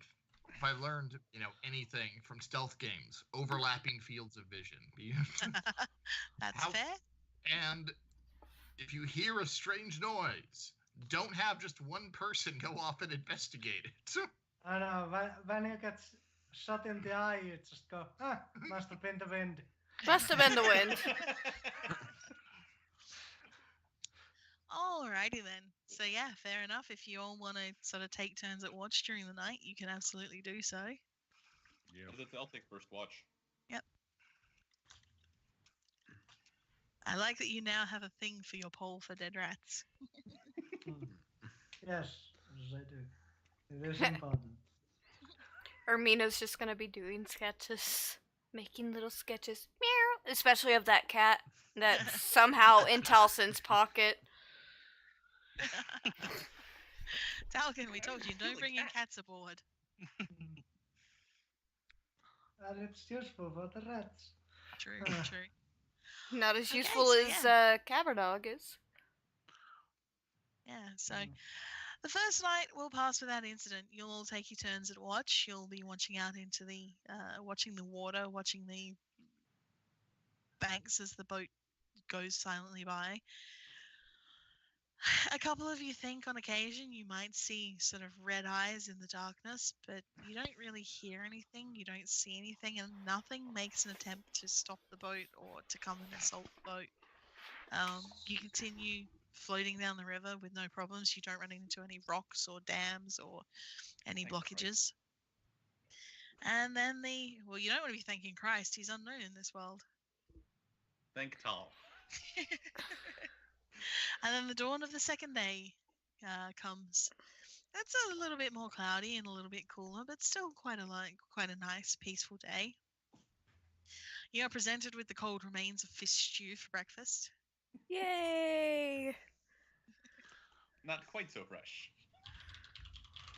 No, but freshly cooked the night before. It's definitely not as good as the food that you got on the first boat. We'll call this fresh adjacent. It was cooked by a halfling, that's why. It's Is anyone freshly doing anything reheated soup. No, they're not even bothering reheating it. Ugh. I could try and reheat it. If you No. want to do that, you can do that. Please no. We've only got this is the second boat we have been on. We do not need to make it 3. You've Also, got I fate cannot swim. points. Hmm? You've got fate points. I do. Colts is fine. I could also just, accidentally set the entire boat on fire. That would Yeah. make people very unhappy. That Colts is would- fine. All right, is anyone planning on doing anything specific on the second day?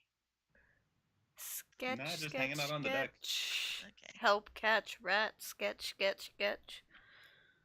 Yep. Cook for the crew. I need to cook something better.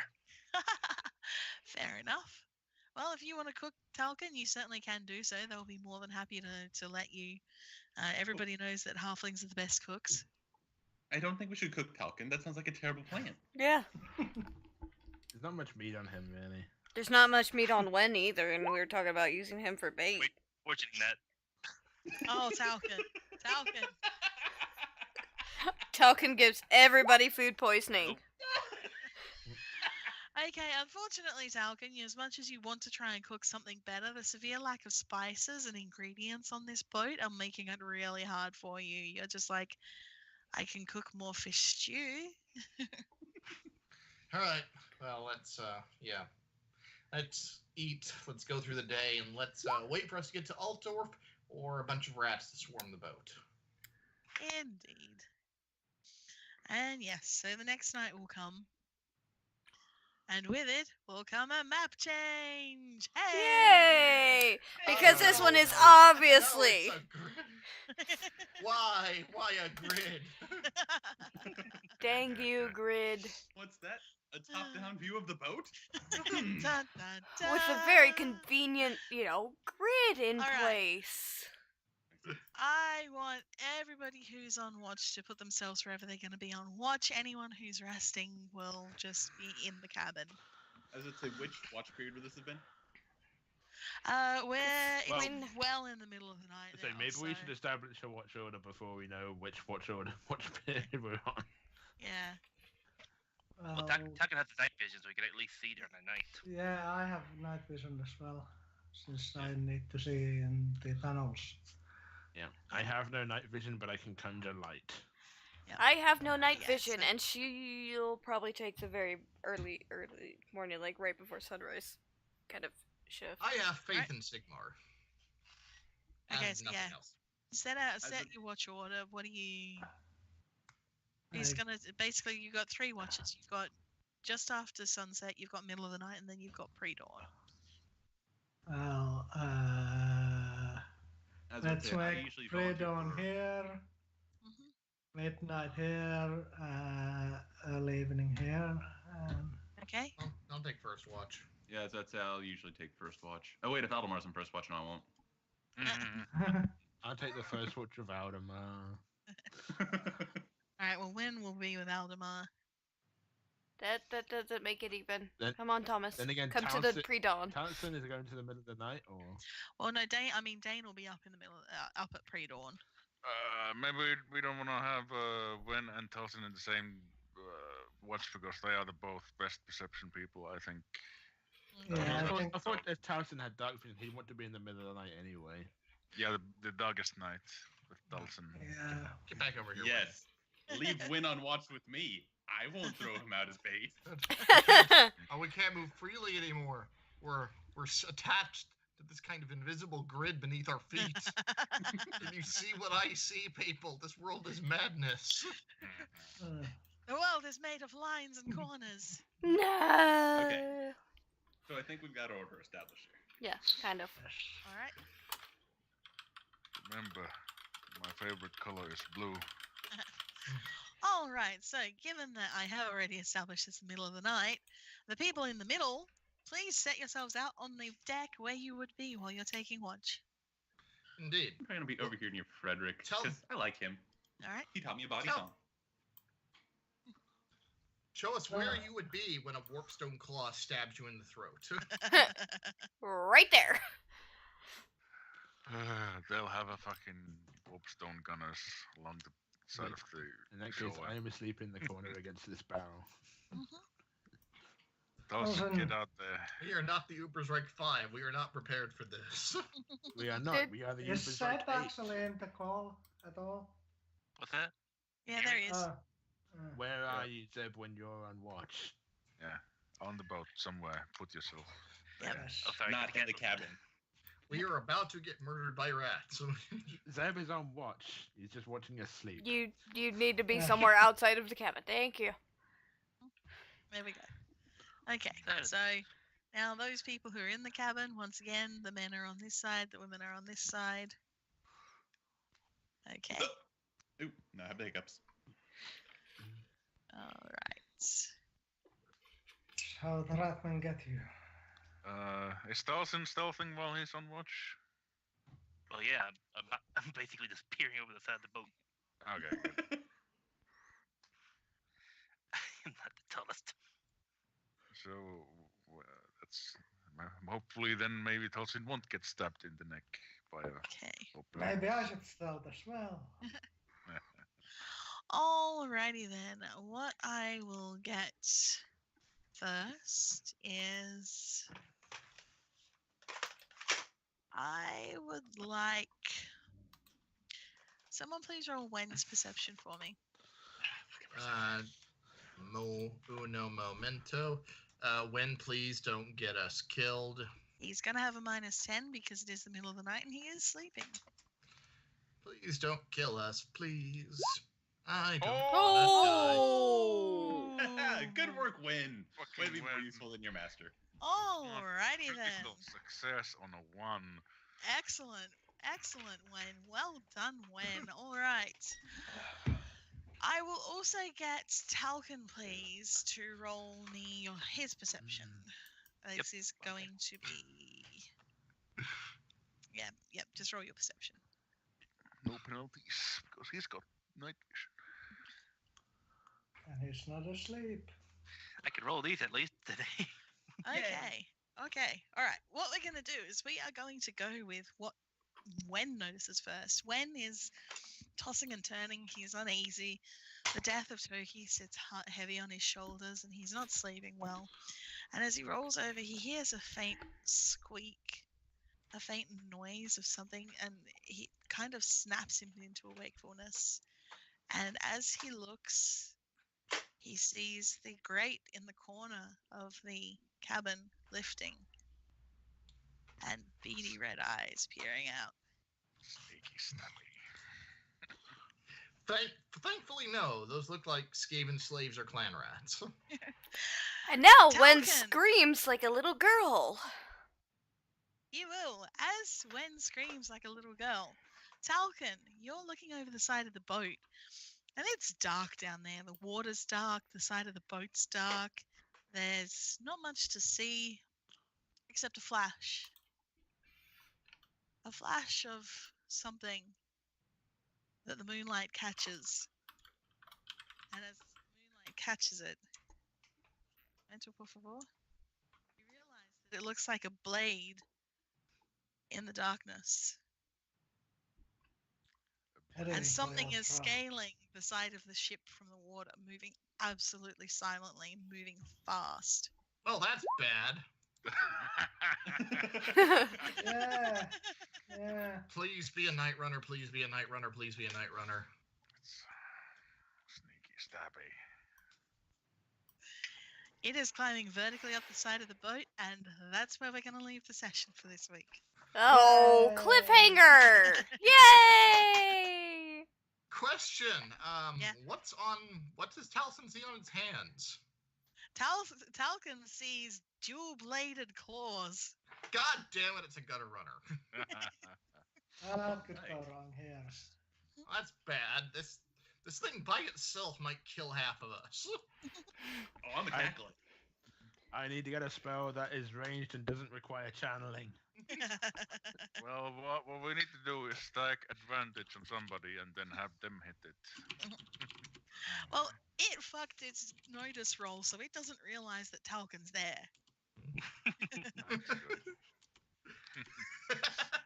And in fact, Talcon will notice once he sees it that it is looking toward the man at the front of the boat, not towards him. Stab This it. is Stab where it. you learn backstab real quick and just stab. Well, that's because Talcon learned just stupid, halfling stealth. He didn't learn the trade secret that if you want to be unknown, you have to yell out "always sneaking, stabbing." You must chant the canticle of stealth. Ashen, ashen. But yes, part of the reason why I'm leaving this here is because I know that combat's going to take us a while, and also because my Yep. voice is actually going even further now. Random question. So, Yeah. are these are there just 2 of these Skaven slave / clan rats coming out, or are there more? Wen can see 2 of them coming out of there. You don't know if there are more below decks. All right. Do they have shields and any form of armor? They look like they've got little patchy bits of armor, but they don't have shields. And what armor it looks like they have is not like proper armor. It looks like they've just kind of got bits of metal and strapped them on random parts of their body. Okay, so they're clan rats without shields. That's okay. Joy, cliffhanger. That we can probably deal with, especially if we mob them and beat the crap out of them. But this thing scares the crap out of me. Oh yeah, by the way, you would have noticed, like while you've been moving around the boat, and while you've been doing things, Dane uses a warhammer. Yeah. Yep. Excellent. I need one. By of what? those. By which you mean a maul or some such. Yeah, pretty much. It's not so much a warhammer as it is a fucking mallet. She's just like a long-handled, 2-handed mallet that she beats things with. But yes, we're gonna leave off with Wen's scream of alarm waking everybody in the cabin. Yay, we don't get surprised. Yep, pretty much. Can we keep Wen after this? Well, that's up to you. I mean, it's up to you if you want to drop him off at the Temple of Sigmar or if you want to keep him as a wandering apprentice. I mean, I guess you could petition that you've taken care of him so far. You could keep taking care of him. A fair you need to- point. If by the time I get there, I get fully ordained and he becomes an initiate, then yeah, I could probably ask if have him keep following me around. So yes, there is there is a gutter runner climbing up the side of the boat. Yes, do not lose sight of him. Whatever you do. Like this, just the use of the word is always annoying to hell. Always been weird to me. Like this is a warhammer. It's not what you usually what everyone calls a warhammer is a maul or. Yeah. Yes. Warhammer Sigmar didn't has, think that was good enough to be a warhammer. has more force on a smaller field of surface. Yes, quite handy as far as one-armed weapons go against, heavy armor and all that. But no. Did we get some XP or something? Yes, you do. With memento, por favor. Are we allowed to spend it? Has combat started or not? Combat has not started, so I will allow you to spend your XP. Yay! And we get our fate points Yay. back. Yep, Also yes, very you do. good. Yeah. So this is the type of mallet that Dane uses. Yay! Little bits at the end of those It's- wood frame. Yes. Now, I was gonna look at something real quick. I completed my personal short term, which was to get Kill Catch a rat. passage. Get passage further towards Altdorf. See, my short-term ambition is apparently a long-term ambition because, it's going to take forever. Same here, because I didn't realize how long it was going to take first, at least, to get the thief tools. Pretty much, yeah. Mine was to become a fully ordained priest, which I thought would be very, very quick, but Yeah, I made the same mistake. But that actually brings up another question. For ranking up, is there any place specific you have to do it, or just once you meet the requirements, you'd be done? When you read the requirements and you want to change up, you just pay 100 experience. yeah. So how much XP do we get for this session? Yes. Okay. Let me find my thing where I put that. My brain is stopped working. God, I'm so close. I need like 125 or something. Yeah, that's the exact number I need as well. I could probably get to next rank of peasant, but I want to get more talents. I might want to get some more Slower. talents too first. I believe in you, Erwin. I believe you can be a rank 2 peasant. It's like I kind of want to, but at the same time, I kind of want to get some more. God damn it! What did I give you all for Spells. the last session? 100. I forget. You gave us 125 last time. Smart ass. 400 is the usual. No, We're not you playing Rogue honestly gave Trader. us 125 last time. It may have been. I can't remember. It was You 100 or gave- 125. It was 125 because it was 100 for the first one, and I had 25 from creation. I've got 250 now. I haven't received any bonus from ambition, so it had to be 125. Yeah. Yeah. Oh yeah, we've only had 2 sessions. Yeah. Yeah. No. Unfortunate that I was so sick for so long. Yeah, that's fair. It happens. Yeah. All right. I will give you 125 this time. Yes. Why are you meowing at me? At least I can die as a fully ordained priest. I have to figure out what XP costs of everything. I don't know. Where's It the will- list of XP costs? Hold on. 47 onwards. Okay, so that puts me out. I just need a cheat sheet for this. I know, right? I said like 2 or 3 before. You need me to grab some, or what are you looking for? Just XP costs.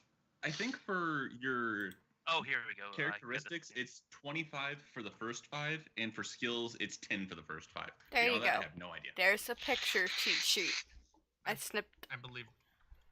Yeah, I believe That that's works. accurate. Yeah, and then I have to go to the errata because there's one particular talent I use which is completely different. But yes, hence why 125, because I need 25 to get my last advancement in toughness that I need, and then I've advanced all my skills and characteristics 5 times, and then I need 100 to rank up and become a full priest. Same. So that's hopefully after the upcoming session, after the battle with the Skaven, I can learn how to call down meteors. Yay. As I'd say, same, except for me, it's bite things on the face. I'm really excited about being able to actually, canonically, mechanically bite something on the face.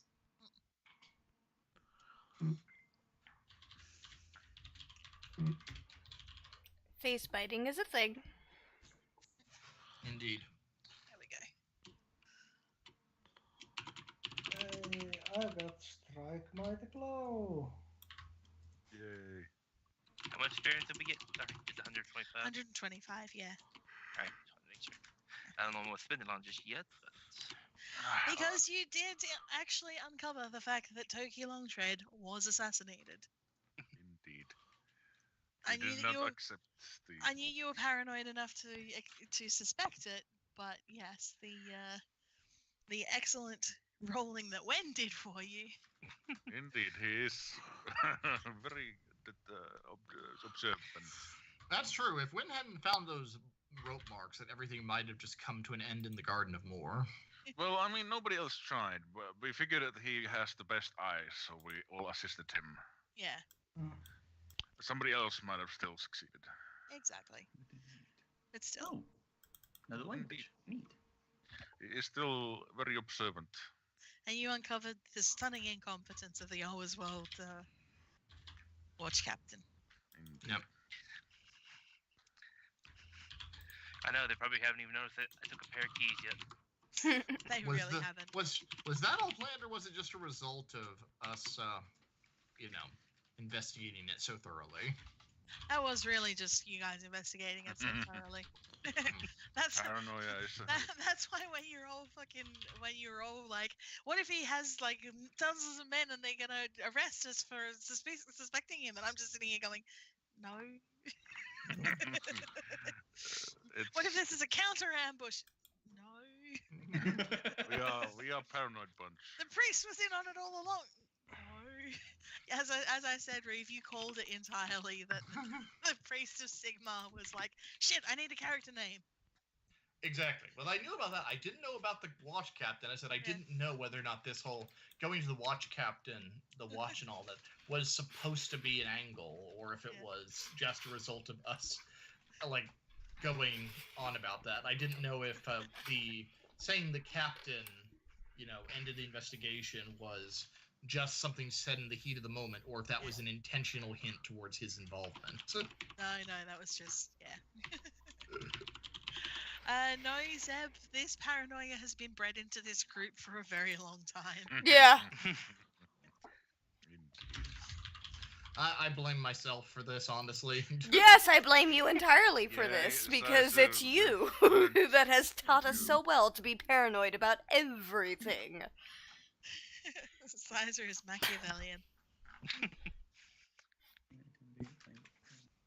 Oh, another weapon. Yeah, neat.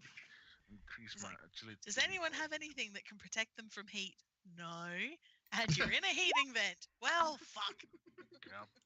Half of us die, burn, fake, whatever. Good times. That's slightly separate from just the utter misery that is every time you run through a trap dungeon. But, True.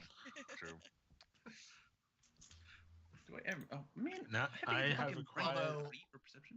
although it did breed a different kind of paranoia of every time you suspect you're in a trap dungeon, just meticulously going forward at a snail's pace and checking everything. Yes. I acquired a new spell. My first time using it was a failing fumble. What did Well, you that's do? always a good start. You're getting all the bad rolls out. Yeah. When every roll is a bad roll, how do you get them out exactly? You keep trying. Okay, so let's see. I need to get 2 more ranks in melee basic, 5 ranks in melee polearm, and then you have to get 5 in each of the characteristics, don't you? Yes, Yep. you need, in order to rank up to rank 2, you need 5 advances in every one of your your class skills, and in each of your class characteristics. Okay, another quick question. Because in my novitiate career path, I had melee any, and in my warrior priest career path, I have melee any. Do I have to get 2 separate melee weapons to plus 10 then? No, I don't think so. And what was it? Don't you think you need to get everything, all your skills, up to plus 10, with to get from rank 2 to 3 anyway? It's a certain number, but I know for rank 1, you've got to get every single one. Yes, I know for rank 1, it's everything that you can get to plus 5. Yeah, let's see. Advances. You need a certain amount of advances. You need to have about 5 advances in everything to rank 2. Then you have. Let's see. As a priest captain, you have to get consume alcohol. Which I am 100% on board with.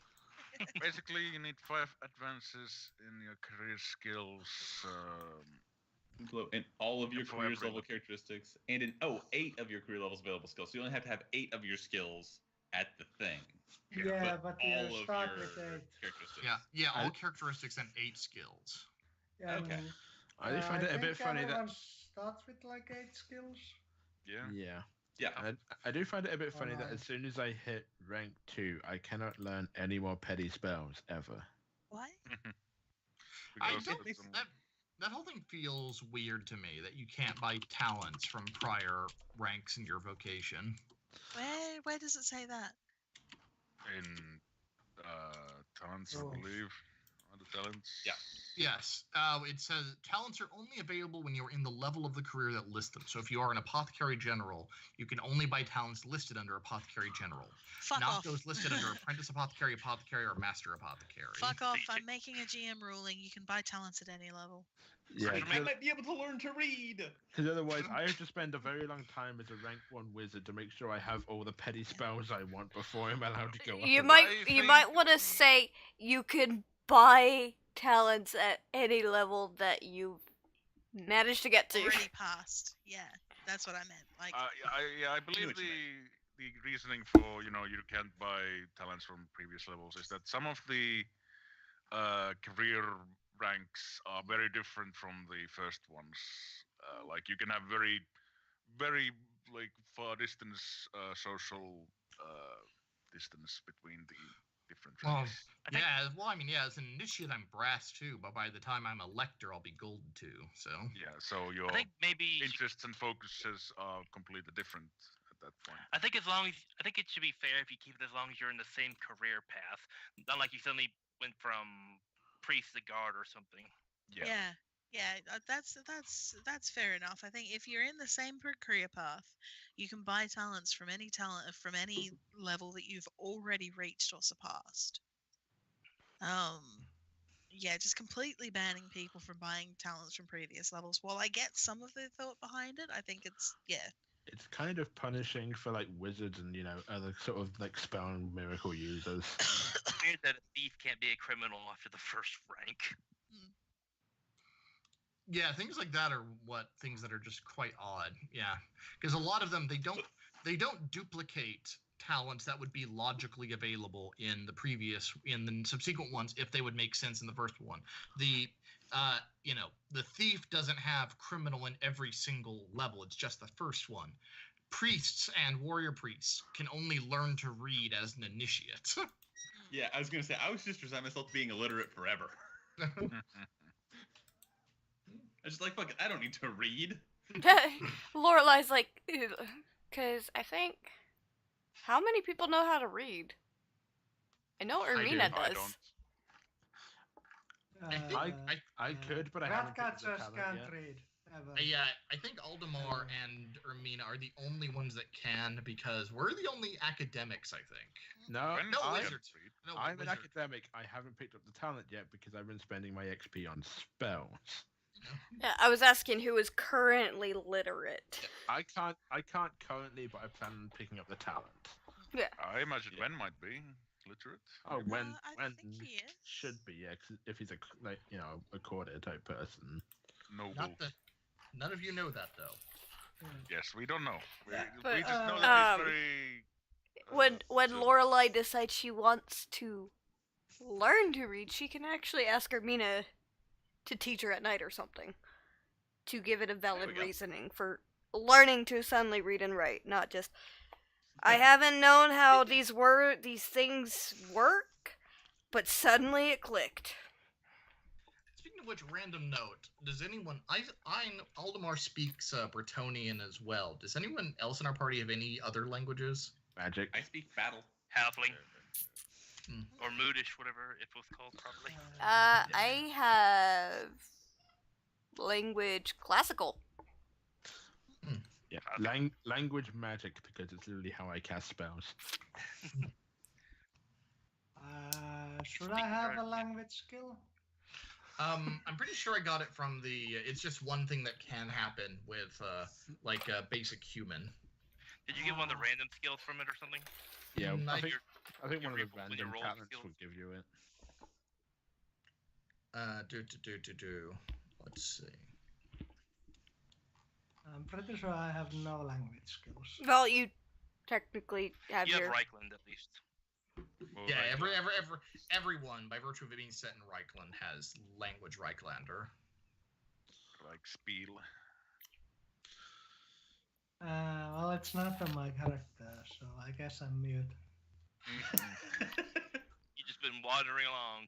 Yeah, I don't think it's really Nodding marked down everything. anywhere, but we all speak Yeah. Reiklandish. Yeah. Oh wait, no. One of the random skills for one of the available skills for Reiklander was language Bretonnian. Oh yeah. Because So they I guess can that would have make sense. language Bretonian or language Wastelander are languages they can know. I don't think I took either one of those. Just like halflings can take language Moodish, dwarves can take language Khazalid, and the elves can take Eltharin. Oh, I didn't actually take my own language then. Oops. I mean, you only have to put a single point into it. But, Isn't it a talent? no, it's a skill. Oh. What was it? I can't remember. The rules are somewhere. It doesn't matter. I can't remember how many points you had to have into it to be literate.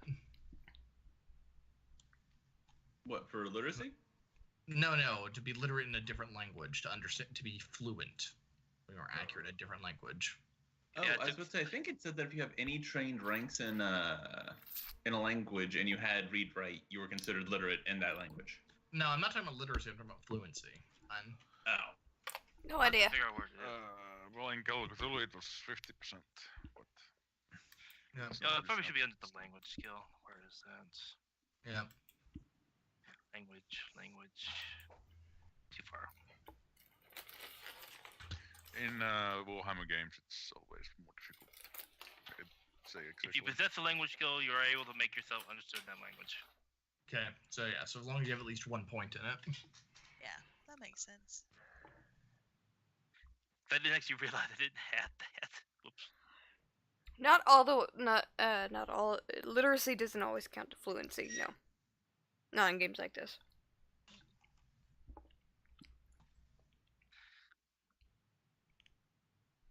Not sure what I'm gonna take just yet. Got plenty of things I want. I have no idea what I'm gonna get. Maybe something that can help you defend yourself against bad people. Well, I don't either have that or any- Just take the talent, stay I next to got- the warrior priest. I got my last talent, so I have one of each, and I have one advance away from my characteristics, so I can level up. You know, next time we have some time off, we'll help the apothecary gather stuff so she can make things. Maybe buy some stalls. Probably gonna figure out that. Where did these Ratmen come from? What did it be said See? Chicago? Well, what Oh. about these guys? The sea? They came through the grate from below deck. Well, they probably actually just put themselves in the crate ahead of time. Yes, why didn't we check the cargo? Because we Why? were told Not our not job. to touch it. Why did we listen? Be- We didn't listen. because it was the one time we didn't be super paranoid. But we had a small but vicious dog go over everything, so... Clearly not. We didn't listen to the dog. We didn't listen us. We didn't listen. Actually, real quick, everyone who's in the yeah, no, I'll give you this. Everyone who's in the cabin with the rats that are coming out, roll me another perception. You have to roll your own. You're not helping anyone else. Yeah, okay. Yep, this is one of those situations where your eyes cannot be someone else's eyes. I still have a... Ow. Reroll. Oh, I succeeded. Hooray. Okay, Owen, as you're woken up by the screaming of Wen, you will also realize that there is an unexpectedly floral scent that's filling the room that you're in. Well, that's bad. No. Smelling funny. Something's smelling funny here. I think So- we're masking the scent. Da-da-da-da-da-da. Oh, Got thank it. God. I was thinking poison wind. That would No. be even worse. I'm not lobbing globadiers at you at this stage. Yeah.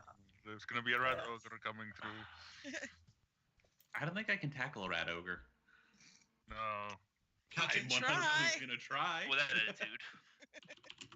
Not that attitude, you can't. Oh, I could 100% tackle a rat ogre. Actually, it depends.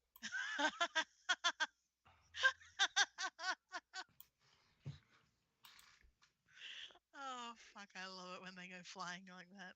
Oh, yeah, that's been a good glitch ever since Left 4 Dead. And splat. But yeah, I don't know. Are Vermintide 2 Rogers less powerful than Vermintide 1 Rogers, or is it just that there are more powerful enemies in Vermintide 2? It's because there's more powerful enemies. They're about the same. Yeah, statistically they are the same, but the weapons are much more powerful in Yeah. Vermintide 2. So say just- Rogers are very easy to fight one-on-one. There That's is a a s- pattern. Yeah, no, the But I mean, that was true for Vermintide 1 as well. Yeah. yes, but it took more. I said I get where she's coming from because probably due to the difference in weapon power, it felt like it took longer to kill Rogers in Vermintide 1 than 2. I just But it remember doesn't- Rogers in Vermintide 1 would have us just going, oh, fuck. Whereas in Vermintide 2, we're like, oh, good, it's a Roger, not a fucking Yeah. Storm Fiend. Storm Fiend's- Stormfield's pretty easy.